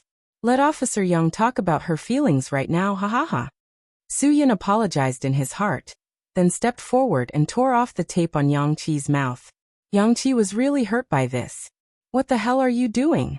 Yang Qi could speak now. She stared at Wang Jingjin with wide eyes. "Since you know I'm a police officer, then your actions are assaulting a police officer. Kidnapping a police officer is a felony. Don't you know the laws of Hong Kong and Macau?" Wang Jingjin laughed. "Of course I know the laws of Hong Kong and Macau. But so what?" "Despicable." Yang Qi glared at Wang Jingjin. "Officer Yang, you can't say that. I'm afraid the despicable person is not me, but you." Wang Jingjin took a deep breath. "You secretly used a computer to remotely monitor my computer. Isn't this spying on other people's privacy?" Officer Yang, this isn't very good, right? Yang Qi was startled. She finally understood how she was exposed. And you also cracked my computer's camera, remotely controlled it, and operated it to observe the situation in my room. Are you a peeping Tom? Wang Jingjin said. Officer Yang, don't you understand the laws of Hong Kong and Macau? I can sue you if you do this. Yang Qi snorted. She was a police officer. She did this to collect evidence. Wang Jingjin couldn't win even if he sued. That's my job. It's within my rights. Ayaya, it seems that the Hong Kong and Macau police are overbearing. Wang Jingjin said. You have touched on my personal privacy, and you still say it's your job. Officer Yang, this is not a good police officer. A good police officer serves the public, not monitors the lives of the public. Wang Jingjin, don't talk nonsense. What do you want? Yang Qi said. I'm warning you. You better think about what you're doing. It'll be too late to regret it.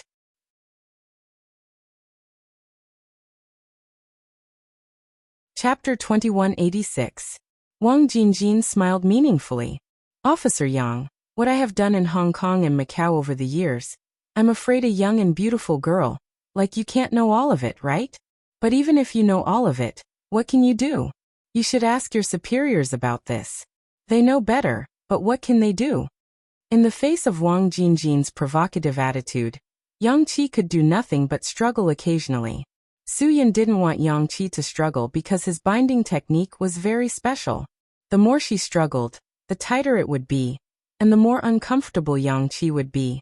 Officer Yang, you should be glad that my people are in a bad mood today, so they said that they won't kill anyone for me today. Wang Jingjin said. That's why you have the opportunity to talk to me in front of me. Otherwise, you should have gone down to report now. Yang Qi snorted.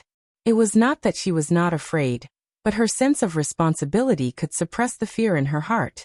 Since she had made a choice, she would not back down. Suyin was getting more and more worried. If Wang Jingjin really wanted to get rid of Yang Qi, what should he do? Should he really sit back and do nothing? Or should he stand up and break the pattern? No matter what, Suyin would regret it. Because Suyin didn't want the whole mission to fail, and he didn't want to watch Yang Qi be killed by Wang Jingjin. No matter what the result was, Suyin didn't want to see it. Suyin's heart was struggling. He even regretted why he listened to Yang Qi and really brought Yang Qi to this place. This place was really hell for Yang Qi. It was a nightmare. Yang Qi was a girl after all. Anyone with a shred of humanity would not wish to see a girl suffering from Wang Jingjin's mental and physical torture in this place. It was a pity that Wang Jingjin didn't know what it meant to have tender feelings for the fairer sex. Otherwise, he wouldn't come to the Blue Bay Club every Friday to find a virgin to vent his beastly nature. He just liked this kind of mental torture and this feeling. Suyin. Wang Jingjin suddenly said. I heard some things about you. You can't survive overseas because you touched your boss's daughter. He, it's good to be young. You can do anything. Suyin answered Wang Jingjin directly. That's all in the past. There's no need to mention it again. Ha, I can understand. We are all men. Wang Jingjin said. Men and women are things that both want to absorb. There's nothing wrong with that. It's very normal. If you say that you don't like women, I'll think that you're abnormal. Suyin. I really don't like women now. If it weren't for women, I wouldn't have suffered such a big blow in my career. So when it comes to women, don't be so absolute. Wang Jingjin interrupted Suyin's words. Since you suffered such a big blow because of women, then you should take revenge on women, hate them, and do everything you can to possess them and torture them.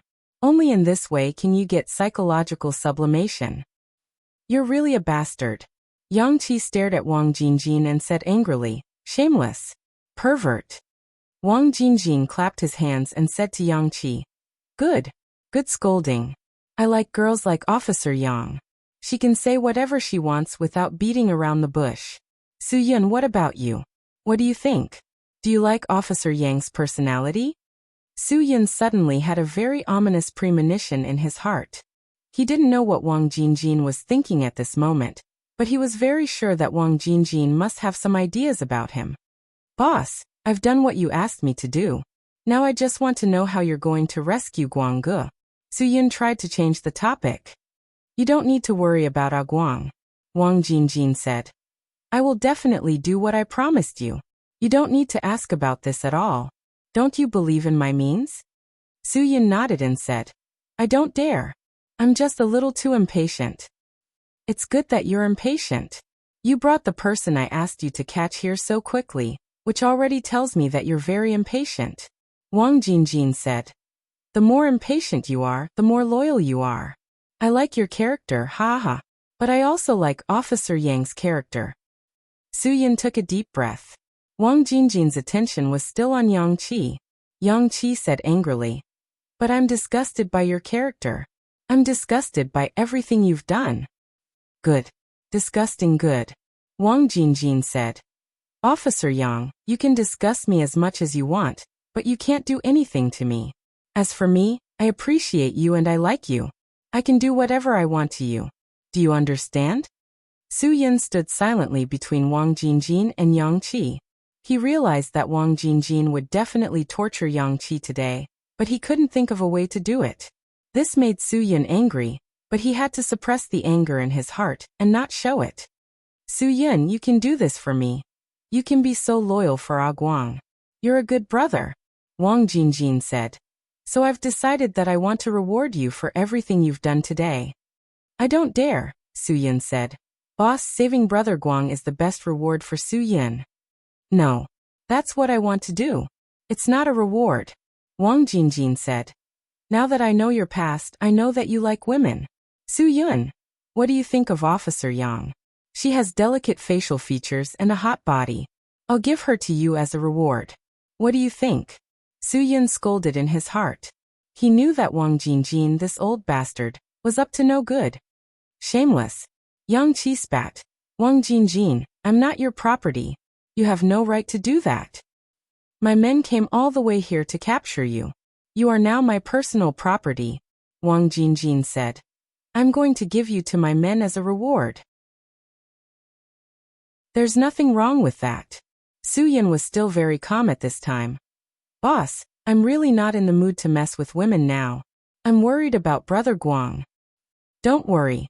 With Guang's reputation, any prisoner in the prison will give him face. No one will dare to touch him, not even the prison guards. Wang Jingjin said. You don't need to worry about those things at all. You just need to be yourself. Yes. Su Yun nodded. Wang Jingjin smiled. How about it? Is Officer Yang your type? If so, take her to a room. She'll be yours today, haha. Yang Qi's heart was shocked and collapsed. This Wang Jingjin was really an evil demon. Boss, Su Yun said this. I'm worried that the police will. How can you survive if you're afraid of wolves and tigers? Wang Jingjin frowned. Su Yun, if you don't even have the courage to do this, then you won't be able to achieve anything big. Of course, if you're really not in the mood, it doesn't matter. I can understand.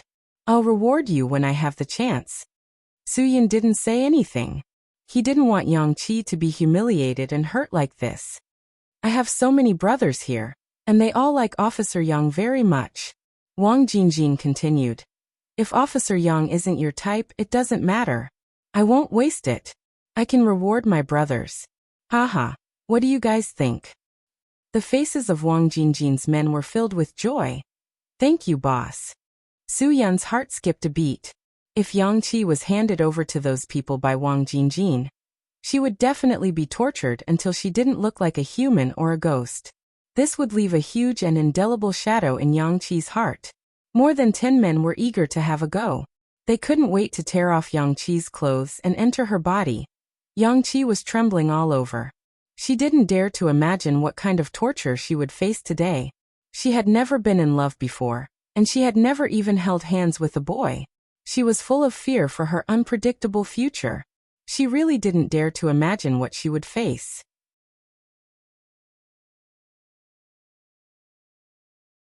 Chapter 2187.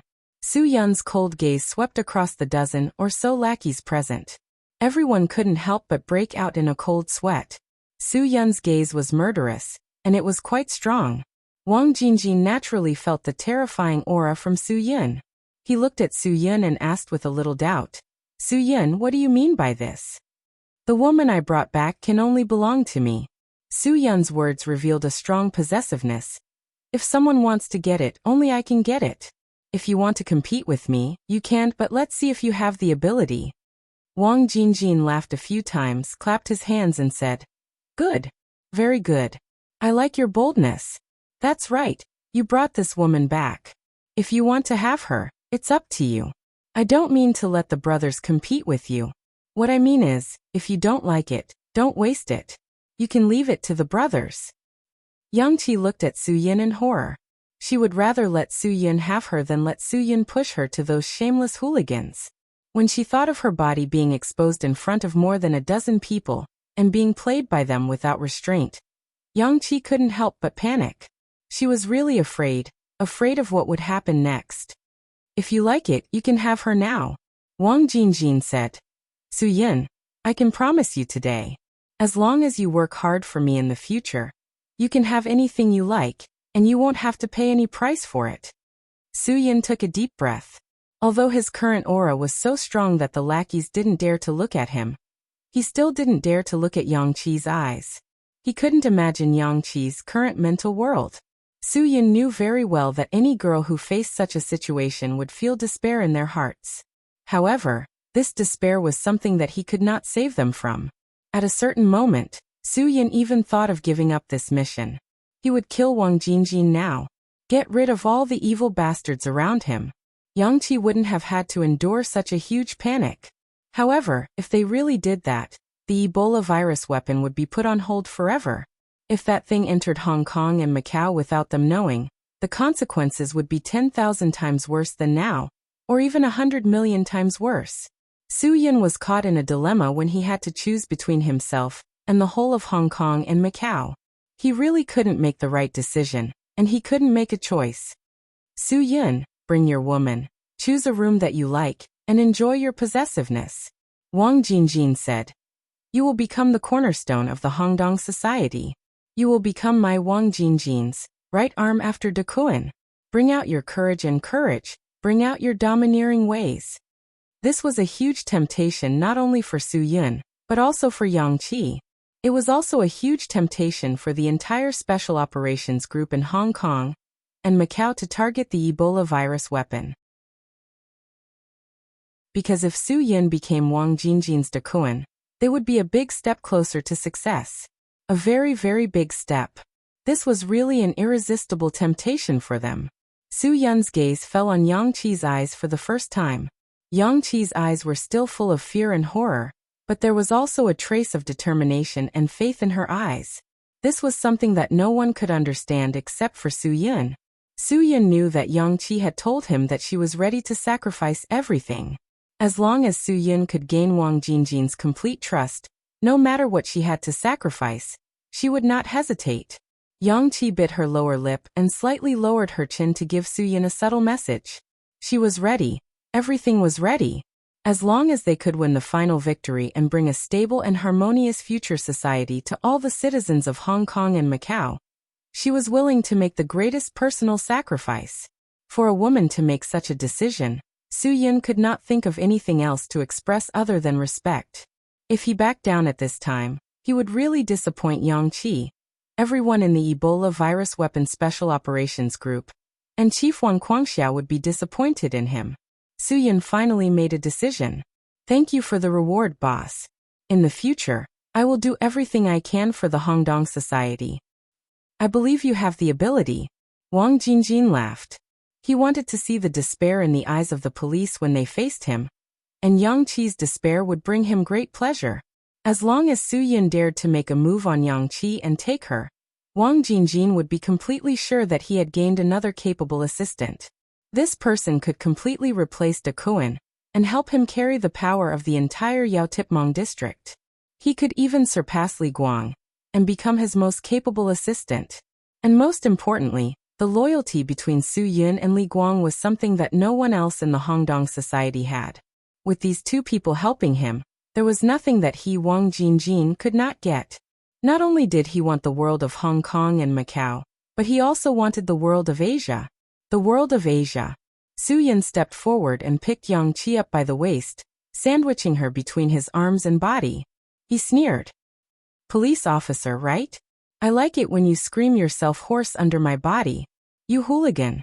Bastard. Let go of me. You're shameless. Yang Qi struggled crazily.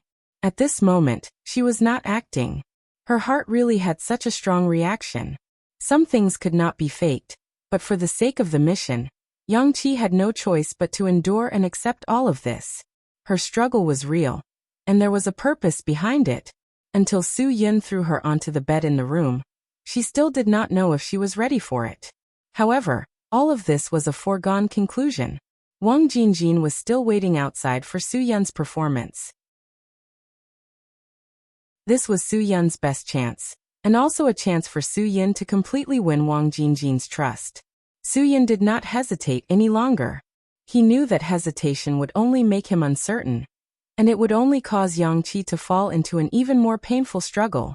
Death was not scary. The scariest thing was to let you choose how to die. The process of choosing was what made people struggle the most. Death, on the other hand, would make people happy and end all troubles. Su Yun knew very well that what he and Yang Qi needed now was to end all troubles. When Su Yun began to unscrupulously tear apart Yang Qi's clothes, Yang Qi's struggle and pleading were instinctive. She accepted this solution, but she could not accept the process. She was a girl who had never had a boyfriend before. It was really too difficult for her to make such a sacrifice now. The madness continued, and Yang Qi's painful pleas almost resounded in every corner of the Blue Bay clubhouse. Wang Jingjin listened with great interest. He liked this feeling, the joy that this revenge brought to him. A mere female police officer dared to use a computer to monitor him. Then he would let her know what it meant to live a life worse than death.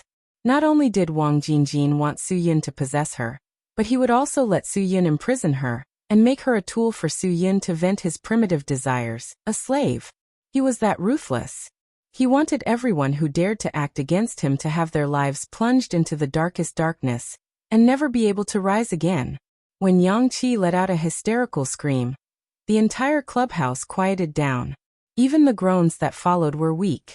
Wang Jingjin knew that Su Yun had done what he should have done. This guy really has guts. He is a good seedling. Wang Jingjin comforted himself. Su Yun was the third young man he had seen after Li Guang and De Kuan, who could be so unscrupulous under his orders. This was the kind of young man he needed. Only this kind of young man could support the future of Hongdong society. Only this kind of young man was a real talent with courage and wisdom. He was worthy to be Wang Jingjin's right-hand man, and become the most powerful helper for Wang Jingjin to dominate Asia in the future. Yang Qi's pain continued, and so did Su Yun's entanglement. The only one who was excited about what had happened tonight was probably Wang Jingjin alone.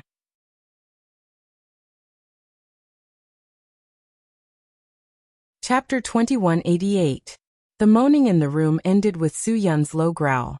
All the suffering seemed to be over, but it wasn't. The real suffering for Su Yun and Yang Qi had just begun. Su Yun pulled up his pants and walked out of the room.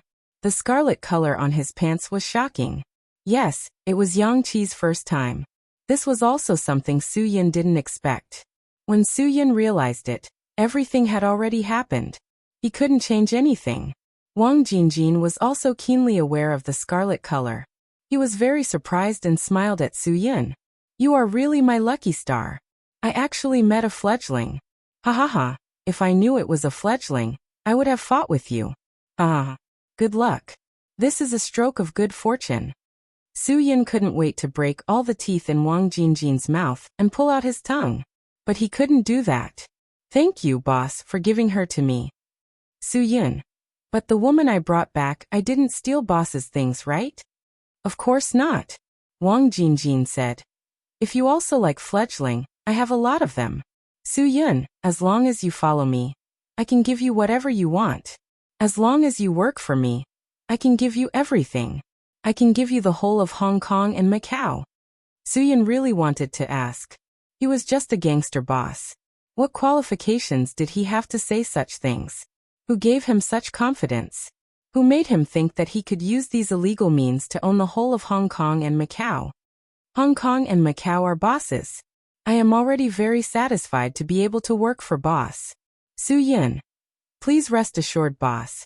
I will not let you down. Good. Very good.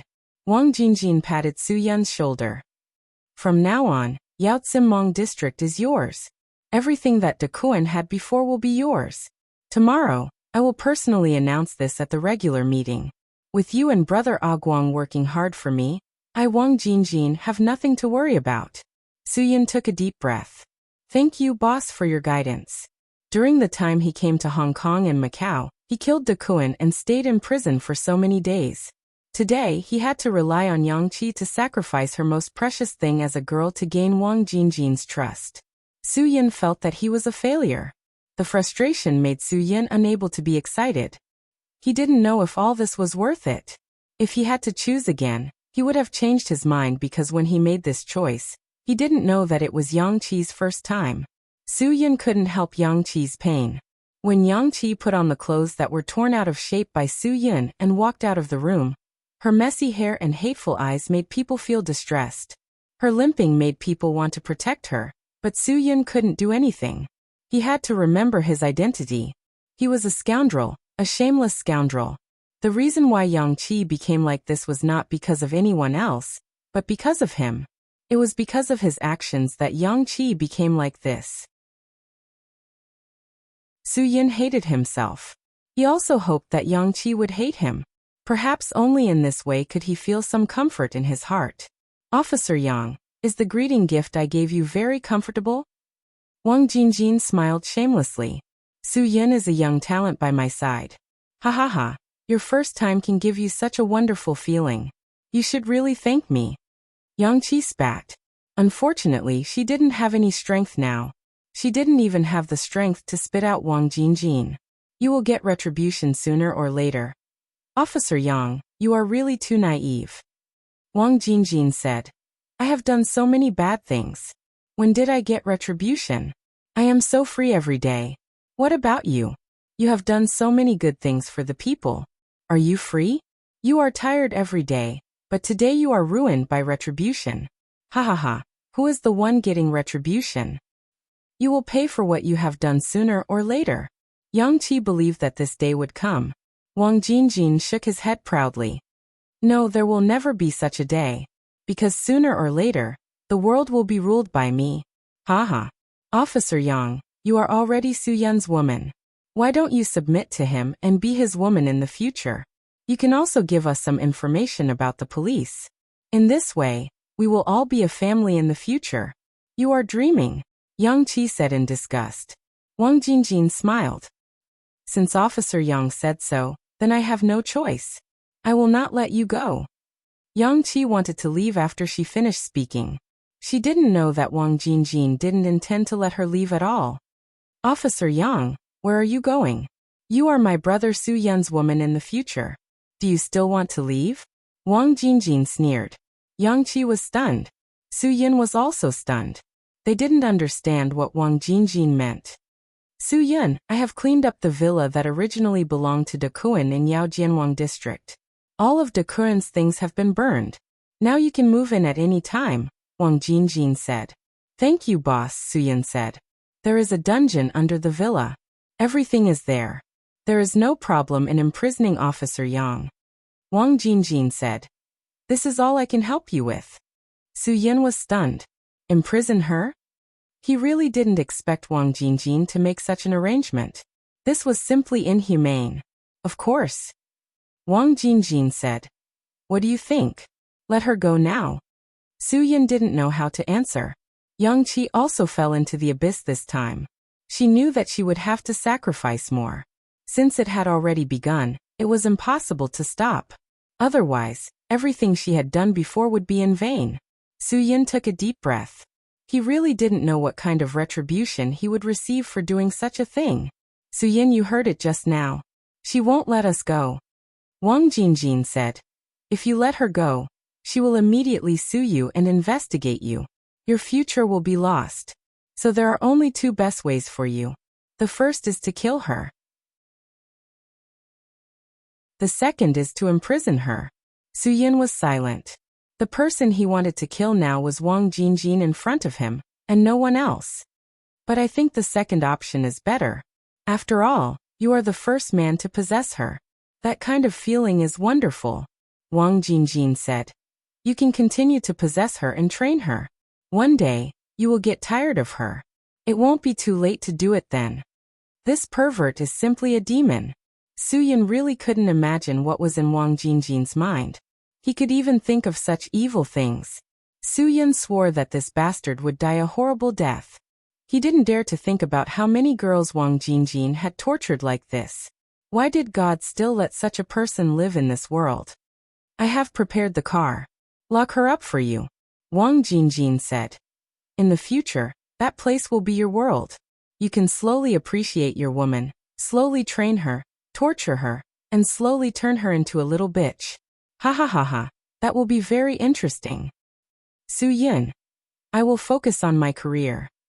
Career is of course important, but fun is also necessary, Wang Jingjin said. Whether you need it in the future or not, I have already decided. You must imprison her well. You must never let her escape. This chick is a member of a department in Hong Kong and Macau that is specifically responsible for investigating me. I must not let her go easily. Su-yin could only accept it because Yang Qi could only reduce the torture and harm she suffered by following him. If Su-yin didn't accept Wang Jingjin's proposal, then Wang Jingjin would personally imprison Yang Qi. Yang Qi would probably suffer even more inhumane torture. I will do it well, boss, Su-yin promised. Wang Jingjin didn't wait much and immediately began to arrange this matter. He asked someone to take Su-yin directly to the villa where De Kuan originally lived in Yao Jianwang district. Under his personal supervision, Yang Qi was locked up in the dungeon. After that, Wang Jingjin left with peace of mind. Su-yin, who was left in the empty villa, was full of confusion. For a moment, he suspected that he had also become a demon.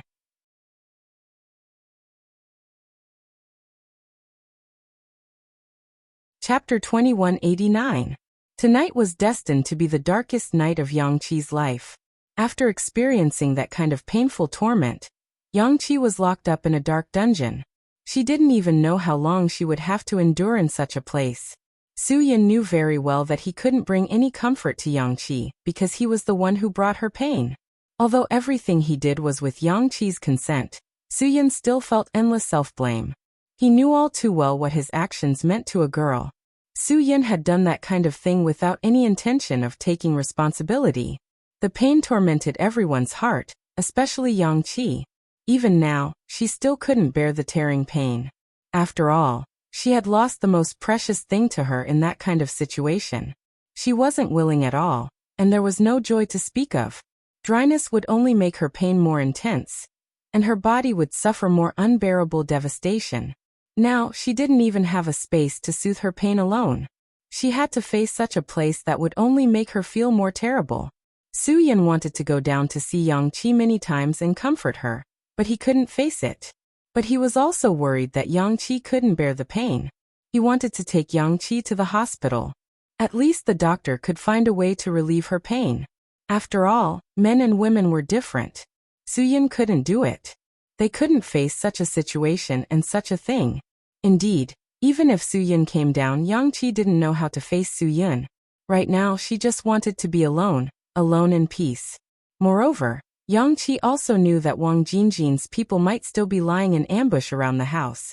If Su-yin really wanted to take her to the hospital, she was afraid that they would be surrounded by Wang Jingjin's people before they even walked out of the door. Yang Qi even suspected that Wang Jingjin had secretly placed surveillance and eavesdropping equipment in the house. If that was the case, they could be exposed at any time. In the end, Su-yin still chose to go to the basement. This was a dungeon that had imprisoned countless girls in the past. It brought only darkness to Su-yin. Su-yin brought a pot of hot water. This was the only thing he could do. Yang Qi looked at Su-yin, her eyes flashing a little absent-mindedly. She wanted to remind Su-yin not to do anything too friendly. If there were surveillance or eavesdropping devices, everything would be over. Su-yin calmly placed the hot water in front of Yang Qi, and then carefully inspected the basement. What Yang Qi thought of, Suyin also thought of. Earlier, when he was upstairs, he had carefully searched for all the details that he thought might be dangerous. Reality proved that they were overthinking things and being overly cautious. Wang Jingjin gave this house to Suyin on a whim. He couldn't have predicted that things would go this far in advance, so he couldn't have tampered with the house early. There were no surveillance or eavesdropping devices in the house. There was nothing threatening in the house. There's no danger, you can rest assured. After Suyin confirmed, he said to Yang Qi lightly, "Today's matter, you've been wronged." Yang Qi looked at Suyin with wide eyes. She actually hoped that Suyin would be more careful and not speak to her like that. If Wang Jingjin heard it, it would be troublesome. "Since I've chosen, I won't regret it," Yang Qi said. "No matter what I face next, I will grit my teeth and persevere. After overcoming all difficulties, victory will belong to us."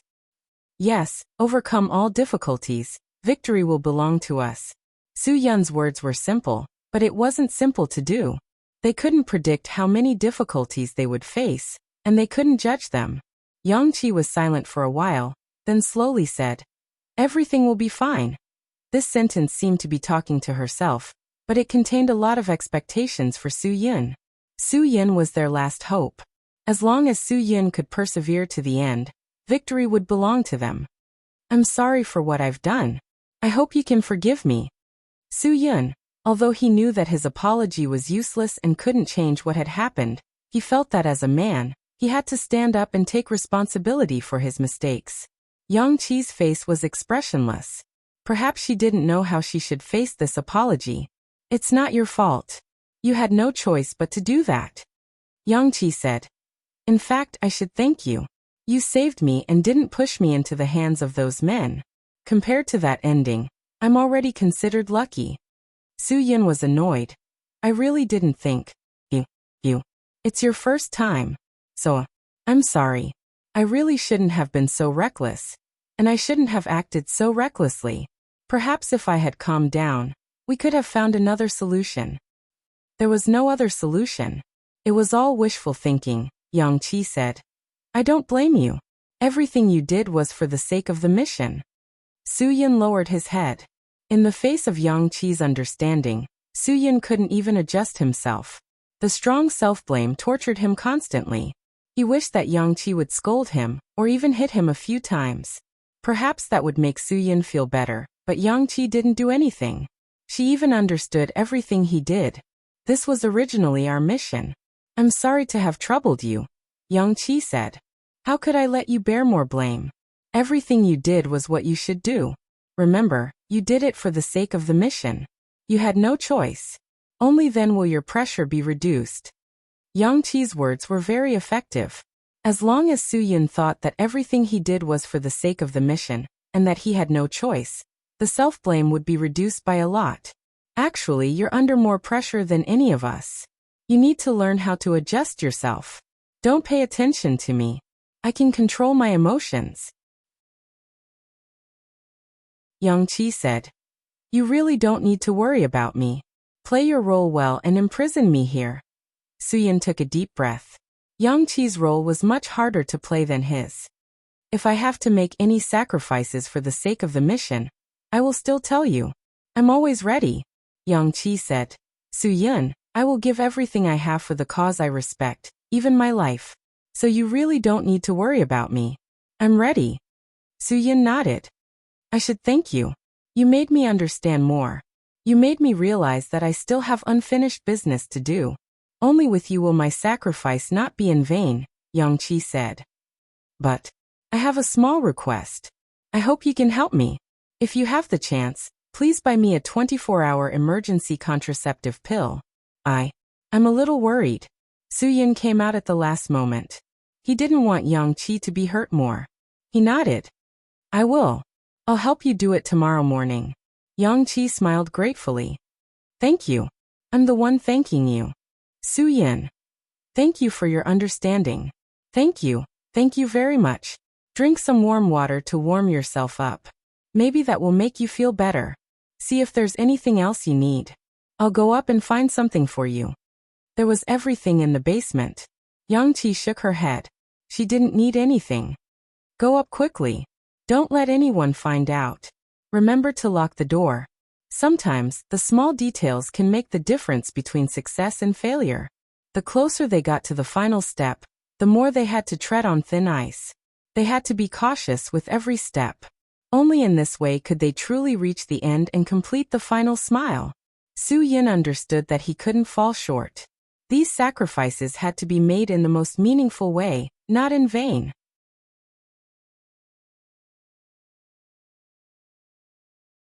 Chapter 2190.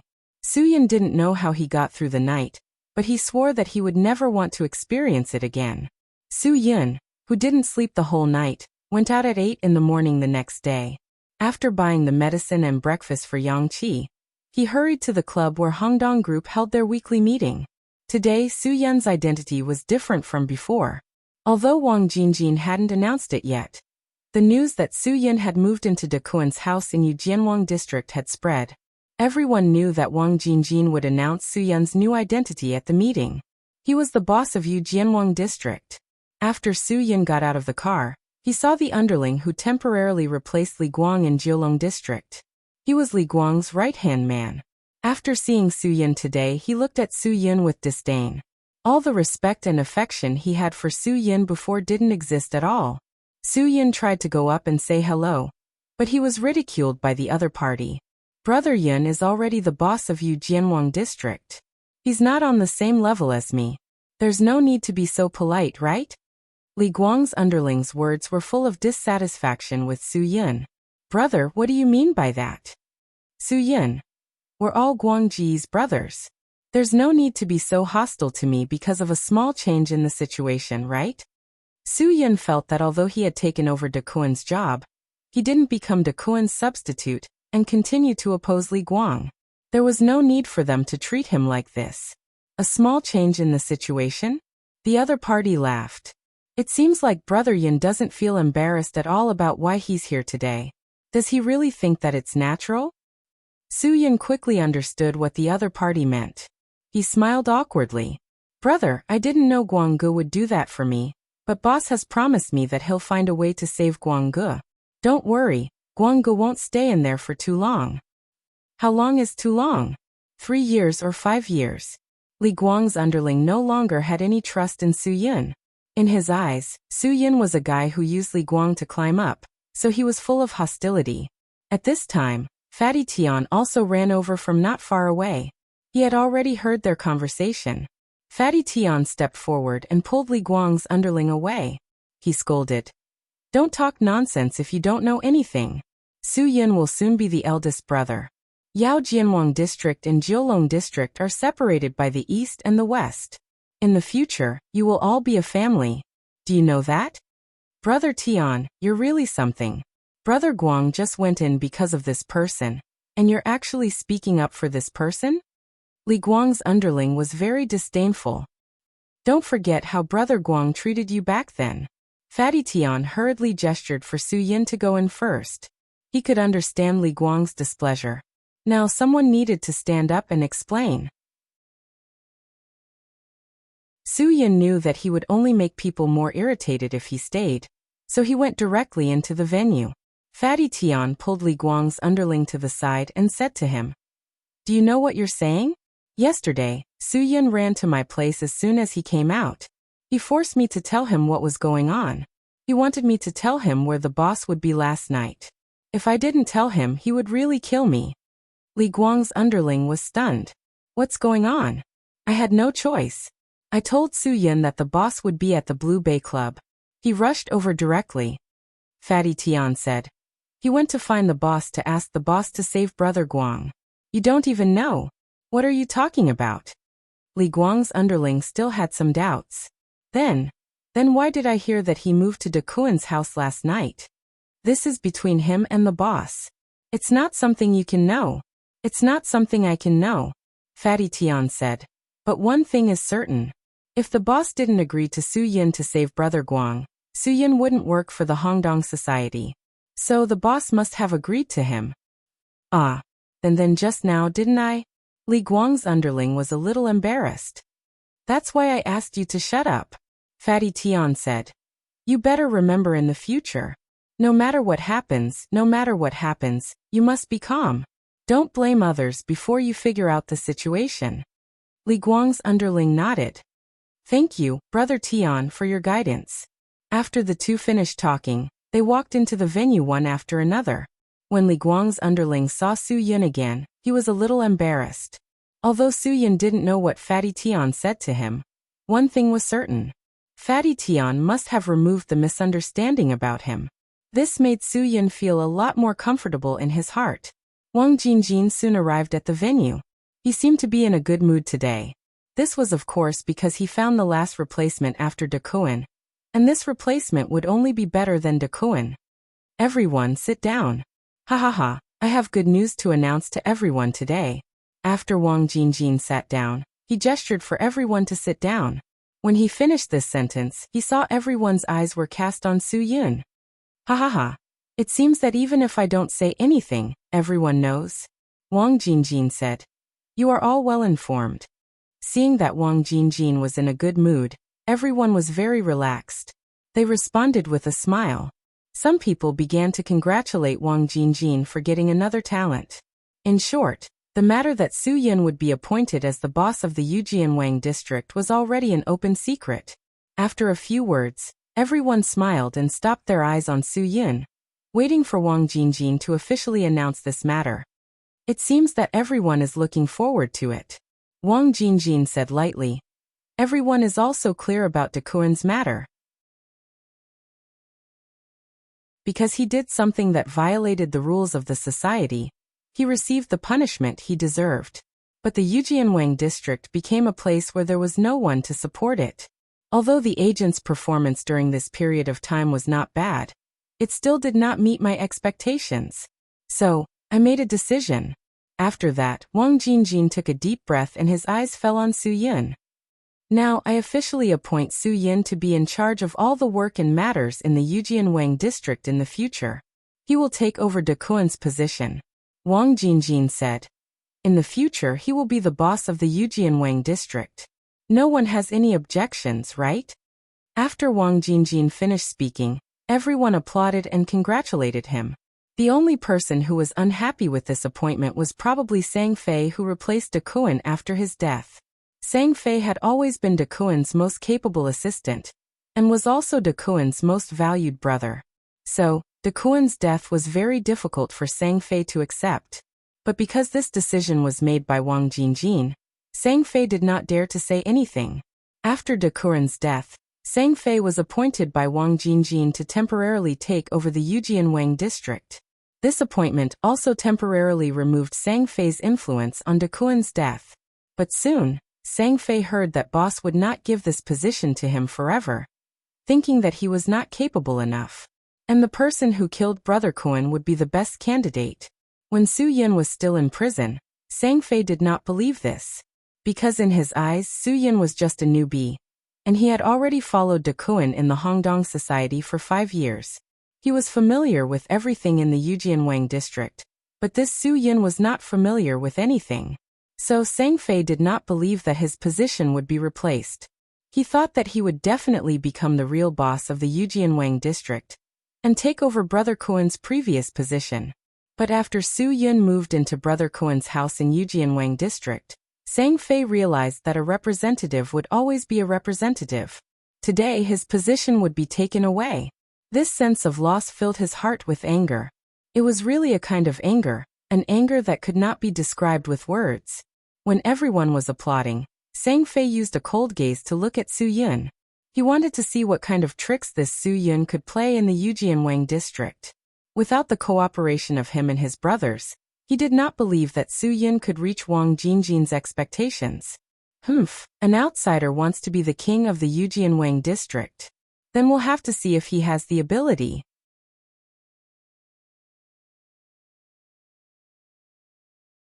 Chapter 2191. Boss. Sang Fei suddenly spoke. As far as I know, Brother Yun hasn't been in Hong Kong and Macau for more than a month. In such a short time, such an important appointment, isn't it a bit too? Wang Jingjin smiled and said, Sang Fei, do you think that my decision is too hasty? Or do you think that my appointment of Su Yin has affected you? Boss, Sang Fei doesn't dare to say that boss's decision is hasty, and I don't dare to put my personal interests above the society's interests. Sang Fei said, I know Brother Yun's ability, and he's definitely more than 100 times stronger than me. I'm just worried that Brother Yun doesn't have a deep understanding of Hong Kong and Macau. Therefore, sitting in this position will affect the society's harvest. Wang Jingjin nodded. Sang Fei, what you said is very reasonable. It's indeed a problem that I should consider carefully. Sang Fei disrupted the entire process by himself, and it also made some of the other bosses present have opinions about him. This was because everyone present knew that Sang Fei was brought up by Dakuan, so they all knew Sang Fei's feelings towards Dakuan. Dakuan's death was a huge blow to Sang Fei. If Wang Jingjin didn't appoint him to this temporary position, perhaps Sang Fei would have given up on himself. Because he didn't have a big brother who would protect him in the future. Now there was an enemy who killed his big brother who wanted to be his immediate big brother, the boss of Yao Tipmong district. In the future, Sang Fei would have to ask this person for any matter, and this person could make any decision in Yao Tipmong district. This was indeed a fact that Sang Fei couldn't accept. It was normal for Sang Fei to feel uncomfortable. This was human nature. If it was anyone else in Sang Fei's situation, they would have stood up and said a few words, right? Sang Fei heard that his boss agreed with his words, and he was excited. Boss, I'm thinking for the society. After saying that, Sang Fei looked at Su Yun. Seeing Su Yun's expressionless face, he purposely said respectfully to Su Yun, Brother Yun, I hope you don't blame me. I really admire you. Really, I'm not targeting you by saying this. I understand. I know. Su Yun smiled faintly, but in his heart, he cursed disdainfully, I understand your sister. Was this not targeting him? There were so many big brothers in the room who had no different opinions, and this matter was personally appointed by Wang Jingjin. Only you, a little red guy, stood out to fart, and you still say that you are not targeting me? I'd be a fool if I believed you. Su Yun was very clear what kind of relationship Sang Fei had with Dakuan. Sang Fei wasn't around when Dakuan was taught a lesson. This showed that Sang Fei wasn't an ordinary subordinate of Dakuan. He wasn't just a follower, but someone who could lead a group of brothers and do things independently. This was also the reason why Wang Jingjin temporarily handed over the matters of Yao Jianwang district to Sang Fei after Dakuan's death. Moreover, Sang Fei definitely had a solid foundation in Yao Jianwang district. After this sudden appointment, Sang Fei didn't panic at all. He easily dealt with all of this. Yao Jianwang district did not fall into chaos because of Dakuan's death. Just based on these matters, Sang Fei's contributions couldn't go unnoticed. He was definitely a good candidate to manage Yao Jianwang district. However, there was a reason why Wang Jingjin only let him temporarily take over. It wasn't that he wasn't good enough, but Sang Fei was Dakuan's trusted aide. If Wang Jingjin handed over Yao Jianwang district to someone who was brought up by Dakuan after Dakuan's death, then what was the point of getting rid of Dakuan? In that case, it would be meaningless for him to get rid of Dakuan. Therefore, Wang Jingjin couldn't continue to hand over Yao Jianwang district to someone who was brought up by Dakuan. No matter how outstanding Sang Fei was, he would never let Sang Fei be the leader of Yao Jianwang district. This was because Wang Jingjin didn't believe that this kid who was brought up by Dakuan would be obedient. Maybe Sang Fei was also a greedy person. Wang Jingjin only believed in his own eyes, and only believed in people who were loyal enough. In the matter of Su Yun and Li Guang, Wang Jingjin gave Su Yun a lot of support, so he made this decision. Sang Fei, do you have any opinions? Wang Jingjin asked with a smile. Sang Fei quickly lowered his head. Sang Fei doesn't dare to have any opinions. I only said some disgraceful things for the sake of the society's benefit. I hope Boss and Brother Yin can forgive me. Ha ha ha ha, you don't have to be like this. You're right. Wang Jingjin said. Su Yun indeed hasn't been in Hong Kong or Macau for long, and he doesn't know much about Yao Jianwang district. However, I don't think this is a problem. Do you want to know the reason? Hearing Wang Jingjin's change of topic, Sang Fei's expression wasn't as good as before. He raised his head and looked at Wang Jingjin. Although he didn't say anything, his eyes clearly told Wang Jingjin that he really wanted to hear the reason. Wang Jingjin had been around for so many years, so he naturally saw through Sang Fei's expression. Although Su Yin doesn't know much about Yao Jianwang district, you guys are here. Wang Jingjin said. Sang Fei, you used to be De Kuan's right-hand man. You can help De Kuan do a lot of things.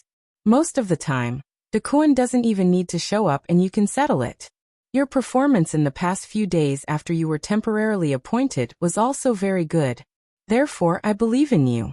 I believe that you can become Su Yun's most capable helper.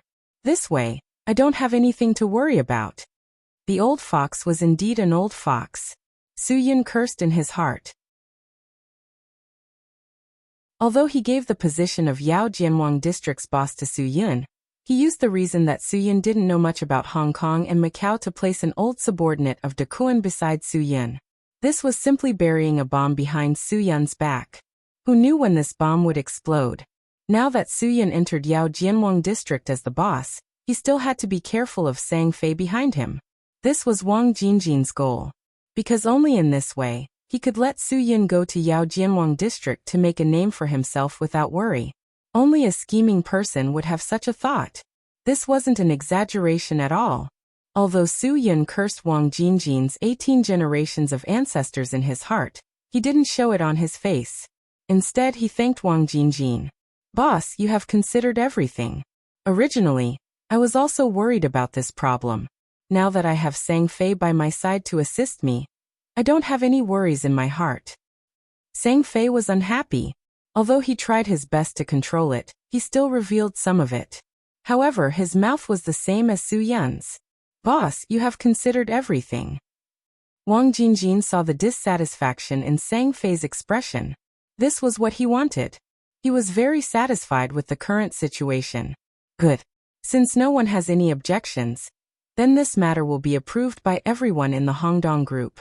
From today onwards, Su Yun will be the boss of Yao Jianwang district. He will be my, Wang Jingjin's, right-hand man. Everyone will cooperate with him in the future. Yes, boss. We will definitely cooperate with Brother Yin in his work. Boss is wise. You have added another fierce member to the Hongdong group. In the future, the Hongdong group will be like a hot knife through butter. No one will be able to stop them. It's everyone's fortune to have boss in the Hongdong group. With boss's strategy, who will we be afraid of? Hong Kong and Macau will be the world of the Hongdong group. The flattery was louder and louder. Su Yun felt like he could smell fart. Soon, the group of people finished flattering Wang Jingjin and began to congratulate him. Those hypocritical words sounded so sincere that it made Su Yun suspect that he had really met a group of close friends. The atmosphere of the regular meeting was very cheerful. However, there were always some people who were unhappy and couldn't be happy. Li Guang's underling was one of them. His heart was filled with Brother Guang's matters, so he couldn't share the joy with everyone. Wang Jingjin's observation was sharp. He waved at Li Guang's underling and told him seriously, "In 3 days your brother Guang will appear. I never go back on my words." Boss. Really? Li Guang's underling immediately became excited and immediately joined in the joy. As long as Brother Guang appeared, nothing else mattered to them. Kowloon City couldn't do without Brother Guang. After everyone relaxed for a while, Wang Jingjin announced that the meeting was over. He still had to deal with Li Guang's matters. Because Li Guang had already taken the blame, it would be troublesome to find someone else to replace Li Guang. However, this wasn't a big deal to Wang Jingjin.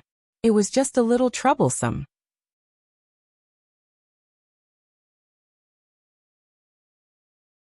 Chapter 2192. After the meeting ended, Su Yun was led back to Yao Tsimmong district by Sang Fei and the others. Because Su Yun knew nothing about this place, he asked Sang Fei to bring him around to familiarize himself with the environment. But Sang Fei didn't really want to be friends with Su Yun, nor did he want to become Su Yun's right-hand man. He had always been perfunctory. After Su Yun made this request, he quickly found an excuse and said that his family members were critically ill, and he had to go to the hospital. Su Yun didn't force him to stay and let him go. Although Su Yun knew that this guy was bullshitting, he still let him go. Su Yun couldn't really understand the situation in Yao Tsimmong district with such a guy. It was like a director bringing an actor who didn't care at all to make a movie. There definitely wouldn't be any box office. Yao Tsim District was an early development area in Hong Kong and Macau. It was famous for its typhoon shelters and temples because the people here still maintain the traditional lifestyle of Hong Kong and Macau to a large extent. There were also streets and alleys full of Hong Kong and Macau characteristics. It definitely allowed people to experience the life of the old Hong Kong and Macau people. Su Yun decided to explore the situation in Yao Tsim Mong District himself, because he didn't want to go back home. Yang Qi was still locked up in the basement.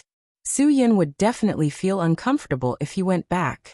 It was better for him to walk outside and let Yang Qi have a good rest there. Su Yun believed that Yang Qi definitely didn't sleep well last night. Anyway, he sent enough water and food down in the morning, so Yang Qi wouldn't be hungry or thirsty. Soon, Su Yun had a basic understanding of the Yao Jianwang district.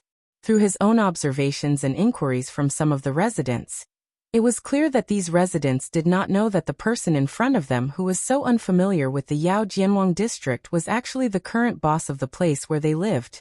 The economic activity of the whole area was mainly commercial, with some tourism and light industry. This was the main shopping and retail center of Hong Kong and Macau. The shopping malls and department stores in Tsim Sha Tsui, the retail shops and hawker markets in Yau Ma Ti and Mong Kok really provided a variety of goods for Hong Kong and Macau residents and tourists. Moreover, the tourism industry in Yao Tsim Mong district was very prosperous. There were many large hotels. This place was also the food and entertainment center of Hong Kong and Macau. There were many places to enjoy delicious food and all kinds of entertainment venues. Therefore, Jianwang district was definitely a rich place.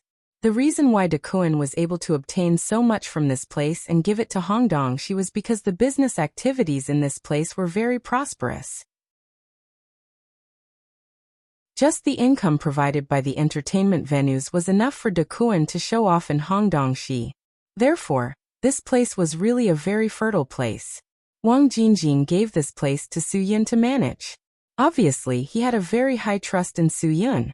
Su Yun wandered around the bustling hawker market area in Jianwang district. Looking at the people working hard here, he thought of the hard-earned money they earned. There was always a part of it that had to be given to Hongdongshi. It was really not easy. Almost all the large entertainment venues had shares in Hongdongshi. Otherwise, it would be impossible for them to have a foothold in this place. Just as Su Yun passed by the hawker market area, 3 or 5 tattooed youths with dyed hair attracted Su Yun's attention. They ran rampant in the market unscrupulously. When they saw the fresh fruit in the fruit stall, they would pick it up and eat it.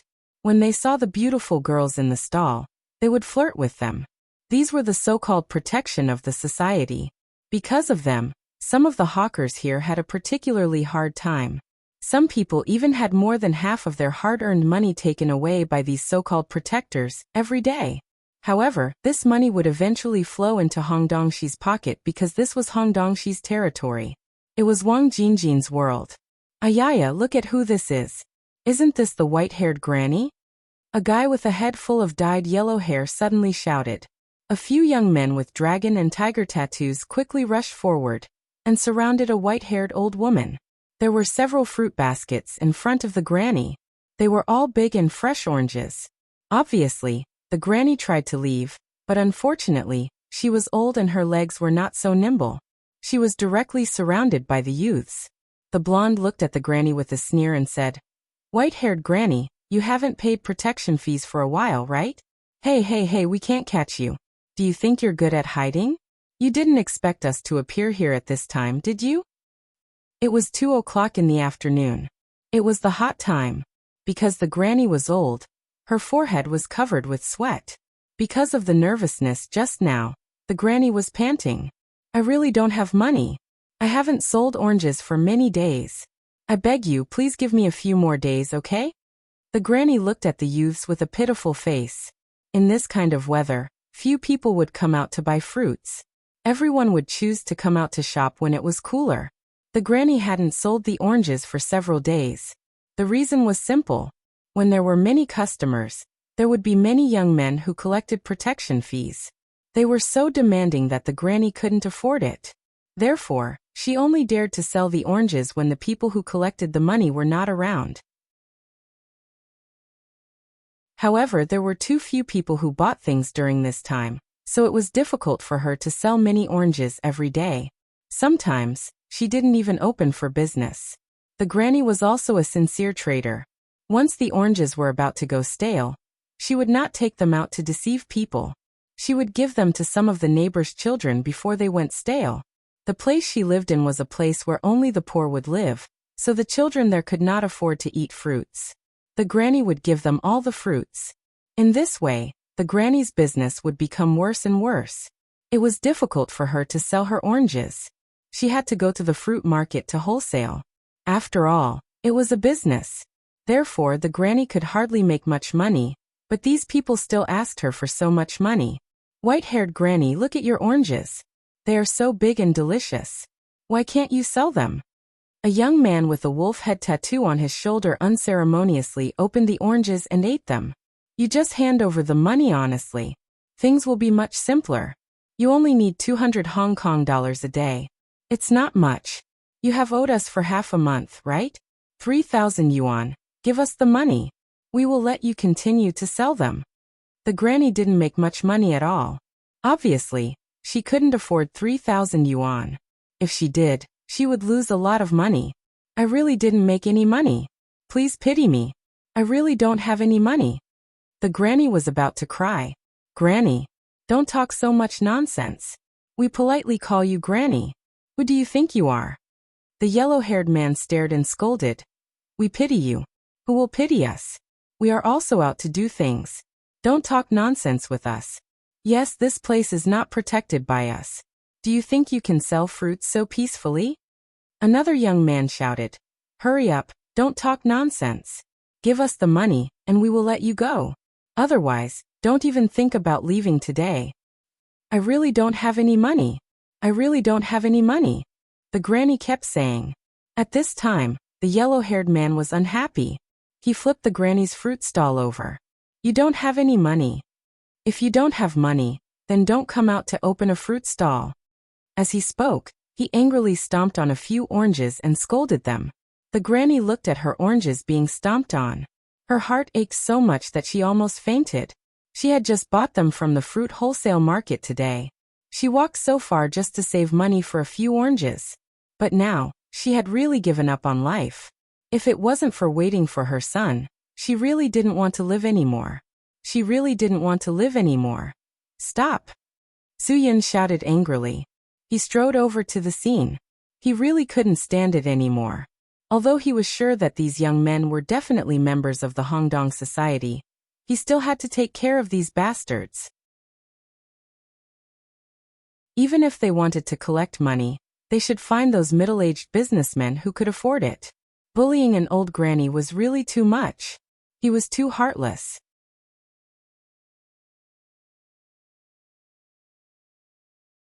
Chapter 2193. Hearing the reprimand, the youths quickly turned their attention to Su Yun. Of course, they didn't know Su Yun, because they were the lowest-level gangsters in the Hongdong society. Hence, what they were doing was the lowest-level thing, collecting protection fees here. Seeing that someone was meddling in their business, the youths were immediately interested. It was time for them to show off their skills and let the other businessmen here know how powerful they were. "What are you doing?" Su Yin was now the boss of the Yujianwang district. Of course, he had to be imposing when teaching a few underlings a lesson. "If you still want to hang around here, get out of here immediately. If I see you bullying the elderly again, I won't let you have the chance to regret it." "Who the F***CK do you think you are? How dare you behave so atrociously in our territory? Brothers, attack!" The yellow hair scolded and was the first to charge forward with his fists raised. This reckless thing was sent flying 10 meters by Su Yun's kick. His body even rolled a few meters away after landing on the ground with a clang. One kick was enough to make him half dead. The others were dumbfounded, but they couldn't stop in time. They saw a few people being ruthlessly beaten up by Su Yun like dogs that had fallen into the water. Su Yun teaching them a lesson was as easy as blowing off dust. The few of them were taught a lesson. They raised their bloody nostrils and threatened Su Yun. "Just you wait. Let me tell you, We are under Brother Sang. Just wait for your death. You are under Sang Fei, right? Su Yin sneered disdainfully. Then call Sang Fei and ask him who is your boss in the Yujianwang district now. The youths were stunned. They heard that the Hongdong Society was going to choose a new boss today, and Sang Fei was replaced by someone else. Could it be? All of you watch carefully. Su Yin pointed at himself and said, I am the one who killed De Kuan. My name is Su Yin. In the future, I call the shots here. Do you understand? Remember my words if you don't want to die. The young men were dumbfounded. So he was the famous Su Yin.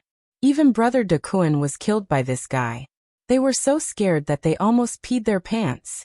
No one knew who took the lead, but after one of them knelt down, the others all knelt down and kowtowed to beg for mercy. One had to know that people like them were like ants in front of Su Yin. They wouldn't even know how they died if they were pinched to death. Stop kowtowing. Do something practical. Pick up all the oranges and put them back. You'll have to pay for the broken ones. Take out all the money you have and give it to Granny. Just take it as buying oranges for you.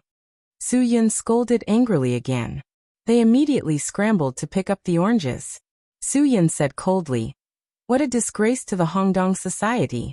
Who was the one who recruited you bastards into the club? Scum.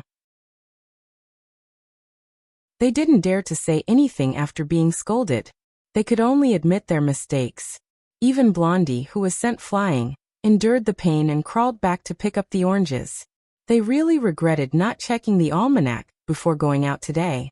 Why did they bump into the new gang leader? Furthermore, this new gang leader was too different from Brother De Kuan and Sang Fei. Thank you. Thank you. I really can't thank you enough. The granny with white hair said as she was about to kneel down in front of Su Yin. Su Yin quickly pulled her up. Granny, don't be so polite. No, I don't know how to thank you. I have to give you something. The granny was very agitated. She spoke incoherently. Then treat me to an orange. Su Yin smiled as she picked up an orange and said, This is my favorite thing to eat. Take this as a token of your gratitude. Then I'll get a bag to pack more for you. The granny quickly said. No. One is enough. One is enough. Whenever I want to eat, I'll come and get it from you. Is that okay? Su Yin smiled. Looking at the smile on the poor old woman's face, he felt that today was worth it. It was meaningful to be the gang leader. The granny nodded. Then you must come and get oranges from me. Okay, I'll come and get it when I want to eat. Haha. Su Yin smiled. Granny, as long as you don't dislike me for being a glutton. No, I won't. I won't. The granny quickly said. She wanted to get more oranges for Su Yin to take home. The young men picked up the oranges and quickly stood in a row behind Su Yin. Blondie said, Brother Yin, we picked up the oranges. Give us the money. Su Yin glared at them. The youths quickly took out all the money in their pockets and gave it to the old granny. The old granny saw so much money, it was enough to compensate for those rotten oranges. She kept saying that it was enough. Moreover, the old granny was also afraid of the revenge of these youths. What's enough? It's not enough. However, Su Yin said, All of you, kneel down and kowtow to Granny to admit your mistakes. Treat it as making up for the insufficient money. The young men did whatever Su Yin said. They immediately knelt down and kowtowed. Su Yin was their gang leader. If he wanted them to die, they wouldn't dare to fart. The granny was really surprised. She still didn't know what Su Yin did. Granny, this place is under my protection in the future. You can come out and sell oranges whenever you want. Su Yin said. No one will dare to bully you again. Really? The granny looked at the young men in disbelief. All of you listen up. Su Yin said to the young men. In the future, if the granny is bullied and I find out, you know the consequences. The young men quickly nodded and said yes. Su Yin seemed to have thought of something. In the future, when the granny comes out to sell oranges, you all keep an eye on her. The other fruit sellers will put away the oranges. Sell other things first. When the granny's oranges are sold out, they can take out the oranges to sell. You all have to open your eyes and watch carefully. Yes, we promise to do Brother Yun's order. The young men patted their chests and said. Su Yin was satisfied and let them go. He went to inform all the fruit sellers to put away the oranges. After the young men left, the granny relaxed. She looked at Su-yin gratefully. If it wasn't for you, I don't know what to do today. Good boy, I will pick a few big oranges for you. Go home and give them to your granny. No need, granny. I don't have a granny. Su-yin smiled. He suddenly thought of something. Granny, you are so old but you still come out to work. What about your son? You should be enjoying your life at your age. Let your son come out to earn money to support you. The granny sighed deeply. Boy, do you think I am very old? Actually, I am not a granny. I am only 48 years old this year. 48 years old. She was just an auntie. But her hair was all white. She looked like she was in her 60s. That was why Su-yin always called her granny.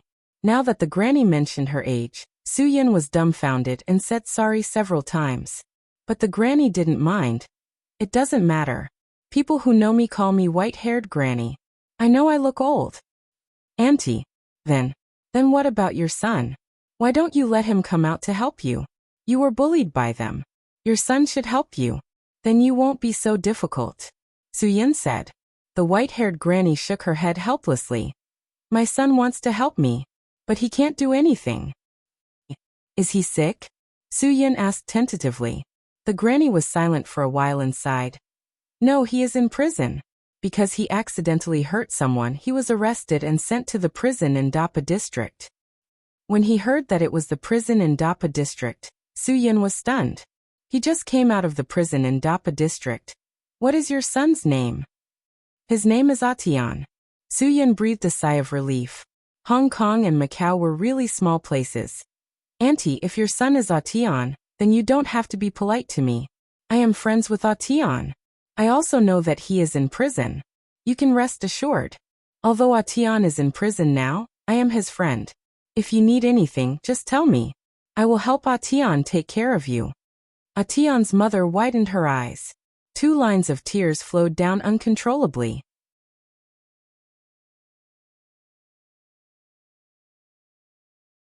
Chapter 2194. After Atian's son was sent to prison, Atian's mother had been enduring the torment of life, enduring the bullying of those gangsters. Many times she wanted to die, but in order to wait for her son to come out, she had to endure this kind of life. Although Atian did some small business in prison, helping his fellow inmates to provide them with what they needed, he could earn some money. Then, Atian would ask his distant cousin to bring the money to his mother. However, this was all wishful thinking on Atian's part.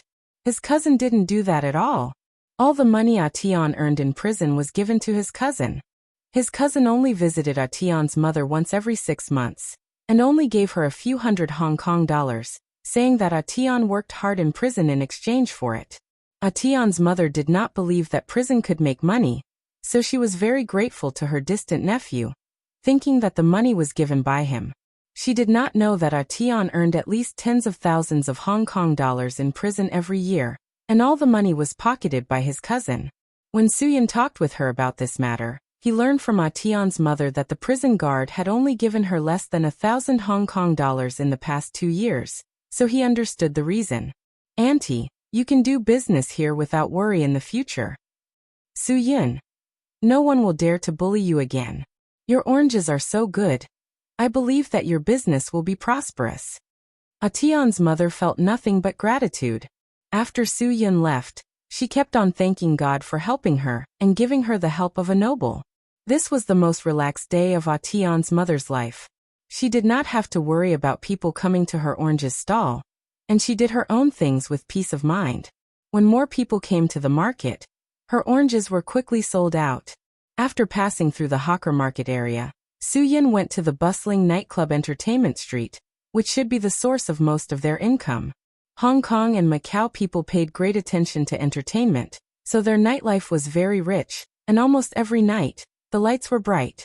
As long as the lights were on, a day in Hong Kong and Macau would not end. In the area that Su-yin was in charge of, there was a very big casino. Everyone knew that casinos were places to play with money. However, those who were addicted to gambling would never understand that gambling would never allow them to make a comeback. As long as it was gambling, there would definitely be a trap. The banker would not be stupid enough to let you take the money away from him based on luck. Therefore, it was said that 9 out of 10 bets would lose, and the winner would definitely be the banker.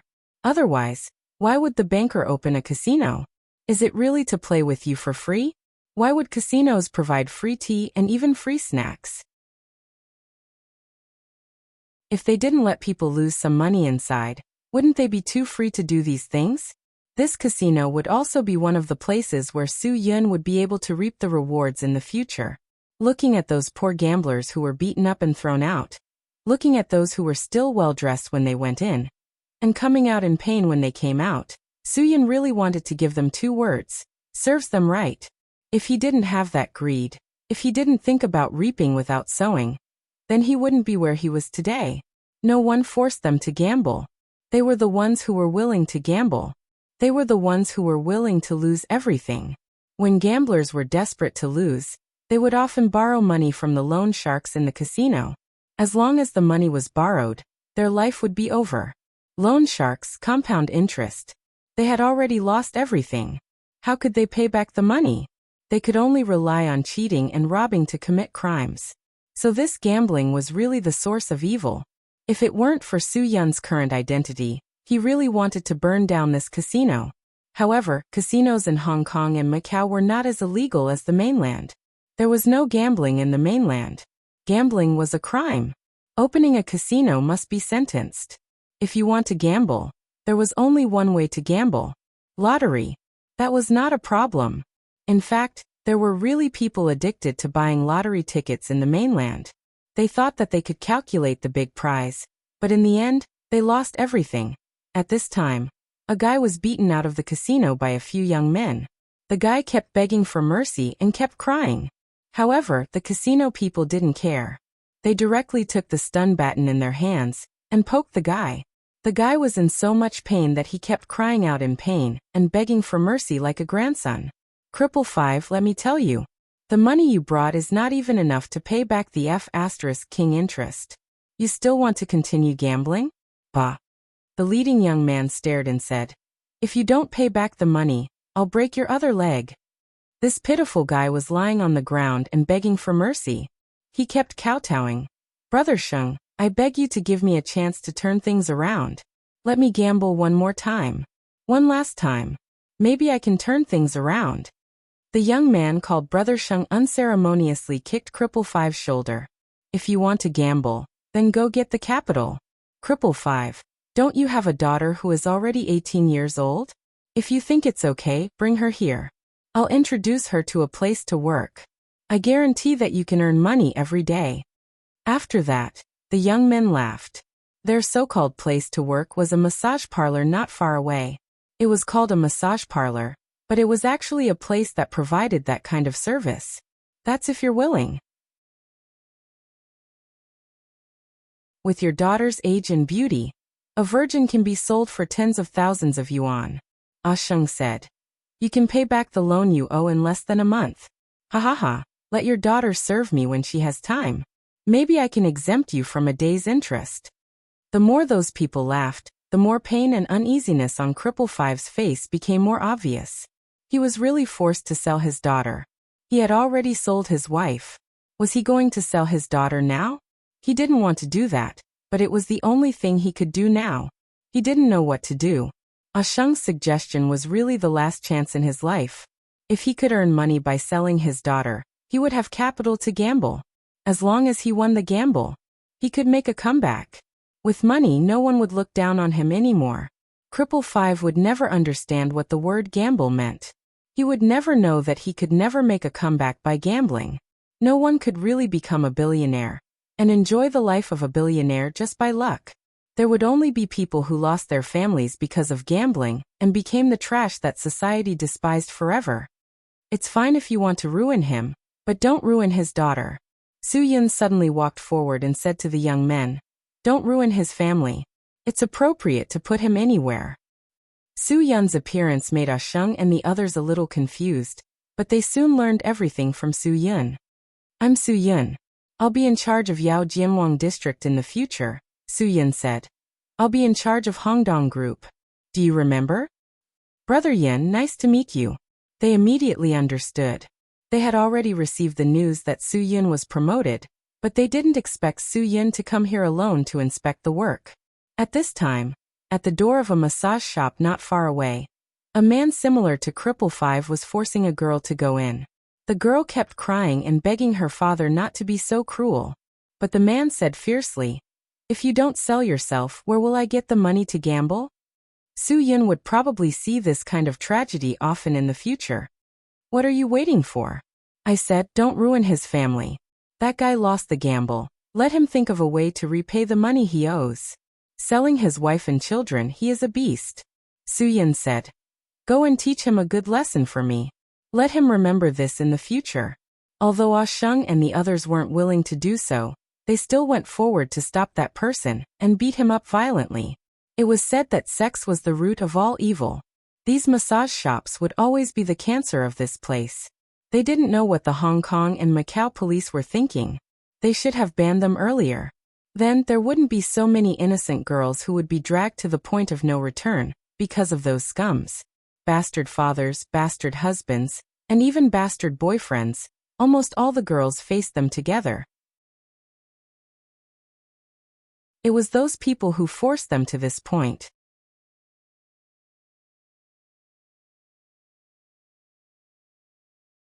Chapter 2195. After this afternoon's incognito visit, Su Yun had a general understanding of the entire jurisdiction. In fact, there were many unknown stories behind any bustling city. Those who lived in torment would never be placed on the attention of society. Compared to the direct form of society in Hong Kong and Macau, would the mainland be much more glamorous? However, how many people on the mainland who did these things to oppress the people were all wearing glamorous human skin? What village officials were involved in the underworld? What county magistrate was an accomplice to a villain? And so on. The social phenomena were probably more shocking than these things in Hong Kong and Macau. Seeing that the salary of the state civil servants was adjusted, how many people on the internet were criticizing? The supporters were probably only those who were working for the government, and those whose families were working for the government. This was a social pathology. Why would so many netizens criticize a small increase in the salary of civil servants? To be honest, those who worked for the government didn't have a high salary.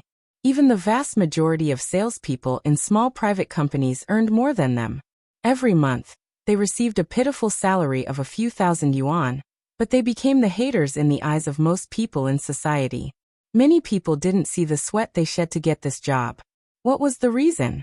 Just like some people said, the salary of civil servants should be increased. Their lives weren't easy. Some couples were civil servants. They looked glamorous, but they had to face mortgage and car loans every month. They had to face all kinds of social activities. They really didn't have it easy. But they were still scolded because of the so-called gray income. This thing was really difficult for people to see clearly. Some big tigers were in high positions, and gray income of hundreds of millions was a piece of cake. But some people at the grassroots level, the kind that had no connections, they really didn't have any gray income other than their salary. Some people would say that they didn't need to spend money to eat, drink, and various daily necessities. There would always be people looking for them to do things. Every year, they received more shopping cards from various shopping malls than their salary. But that was limited to people with power. It wasn't that civil servants shouldn't make more money, but those rats destroyed the industry and made the industry the enemy, in the eyes of the people. In fact, they only needed to stick to their posts and do what they should do for the people, and the current situation would be changed. But how many people would really do this? How many grassroots workers in many places relied on the little bit of power in their hands to eat and beg? There were too many of them. This group of people was the source of all evil in the country. After the country reduced the expenses of the 3 public departments, how many billions of yuan had been reduced in just a few years? Was it clear? What official entertainment? What official vehicle purchase? All of this money was simply incalculable. Everything seemed to be flourishing with frugality, but in fact, how many departments had secretly replaced him? In some places, the monthly fuel allowance for leaders was even higher than their salary. Why must it be oiled? Was the smog in Huaxia not serious enough? Did he have to drive to work? Weren't they encouraging environmental protection? It was still impossible to truly reduce the country's public expenditure through this concept of substitution. If the money was really saved, why didn't the money be used for education? Why didn't the money be used for public health? How many other countries in the world had a situation where it was difficult to see a doctor? How many other countries in the world had a situation where it was difficult to go to school? It couldn't be said that Huaxia was the only one, but there were only a handful of them. Huaxia's medical expenditure was really the lowest in the world. If you went to any hospital, you would feel embarrassed if your wallet wasn't thick enough. Healthcare and education were the areas where the country should be spending money, and not secretly replacing the money for the purchase of public vehicles with fuel allowance. That was meaningless. Although there were people from these organizations in Hong Kong and Macau who were disrupting the public, they wouldn't have children who couldn't afford to go to school, or ordinary people who couldn't afford to see a doctor, right? When Su Yin returned to the house, the sky was already dark. He hadn't eaten anything all day, so he casually bought some food from a nearby fast food restaurant. When he returned, Su Yin noticed that the people Wang Jingjin had arranged to monitor his actions were gone. It seemed that Wang Jingjin's trust in him had indeed increased a lot. After Su Yin entered the house, the first thing he did was go straight to the basement. He wanted to give Yang Qi hope, and he wanted to tell her that Wang Jingjin's trust in him had increased. Seeing Su Yin come back, Yang Qi smiled weakly. She basically didn't eat the food Su Yin bought for her in the morning. She really didn't have any appetite. She only drank 2 bottles of mineral water. You should eat more. You can't not eat. Su Yin frowned and put some of the things he just bought in front of Yang Qi. Eat something. I'll tell you a piece of good news. Yang Qi was slightly startled. Is there any movement from Wang Jingjin's side? Wang Jingjin already has a lot of trust in me. Su Yin. He handed over the entire Yao Jianwang district to me, and all the people outside who were monitoring us have all been removed. Although I'm not Wang Jingjin's confidant yet, I'm almost there. Yang Qi's heart was really comforted, because this way, her sacrifice and efforts weren't in vain. Eat more and be ready at any time. Su Yin. Maybe everything will be over soon. As long as Wang Jingjin trusts me and gives me a chance to perform in front of him, I can let him know that I'm the best person to protect the Ebola virus weapon. When the time comes, I'll have to take you with me. You need to have the physical strength. This was indeed a realistic problem. Although Yang Qi still didn't have much of an appetite, in order to be ready at any time, she obediently picked up the chopsticks. That's right. Su Yin, eat more. At least your body won't have any problems. Think about it, if you're sick, I won't be able to concentrate on dealing with Wang Jingjin. You must not worry about me. I can take care of myself. I can also hold on, Yang Qi said. Yang Qi said.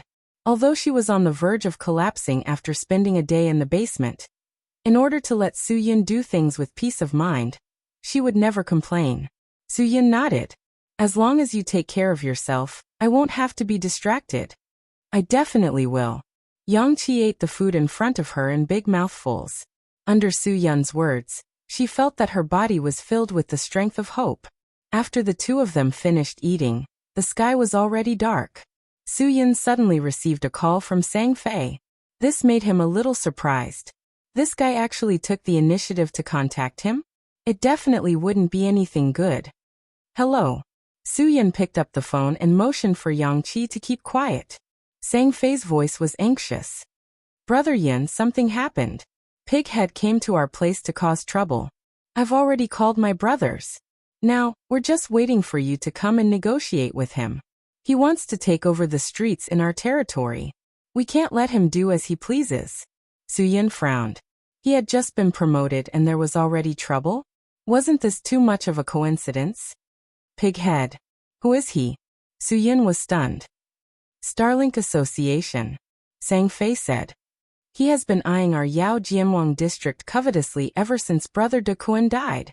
He couldn't take it anymore today. That's why he came to cause trouble. Su Yin sneered in his heart. If people from other societies saw that De Kuan was dead and wanted to take over the territory, they would have done it during the chaos. Why would they wait until today? Suyin didn't believe Sang Fei's nonsense. Okay, then where are you? I'll come over immediately, Suyin said. We're at Mongkok Footbath City. Pig had brought a lot of people. Sang Fei said, Brother Yin, you have to be quick. You have to be quick. Got it. Suyin hung up the phone after he finished speaking. He really wanted to know what Sang Fei was up to. Pig head. Starlink Association? What the hell? This day had not been peaceful at all. You're going to do something? Yang Qi said. You have to be careful. Suyin nodded and smiled. Don't worry. I don't care about those small fries. Be careful when you're alone at home. I won't lock the basement door. If you're bored, go upstairs and watch TV or surf the net. Yang Qi shook her head. She felt that it was safer for her to stay downstairs. You're tuning in to the Earbook Haven YouTube channel. Don't forget to subscribe and join us on this journey to catch the most captivating stories.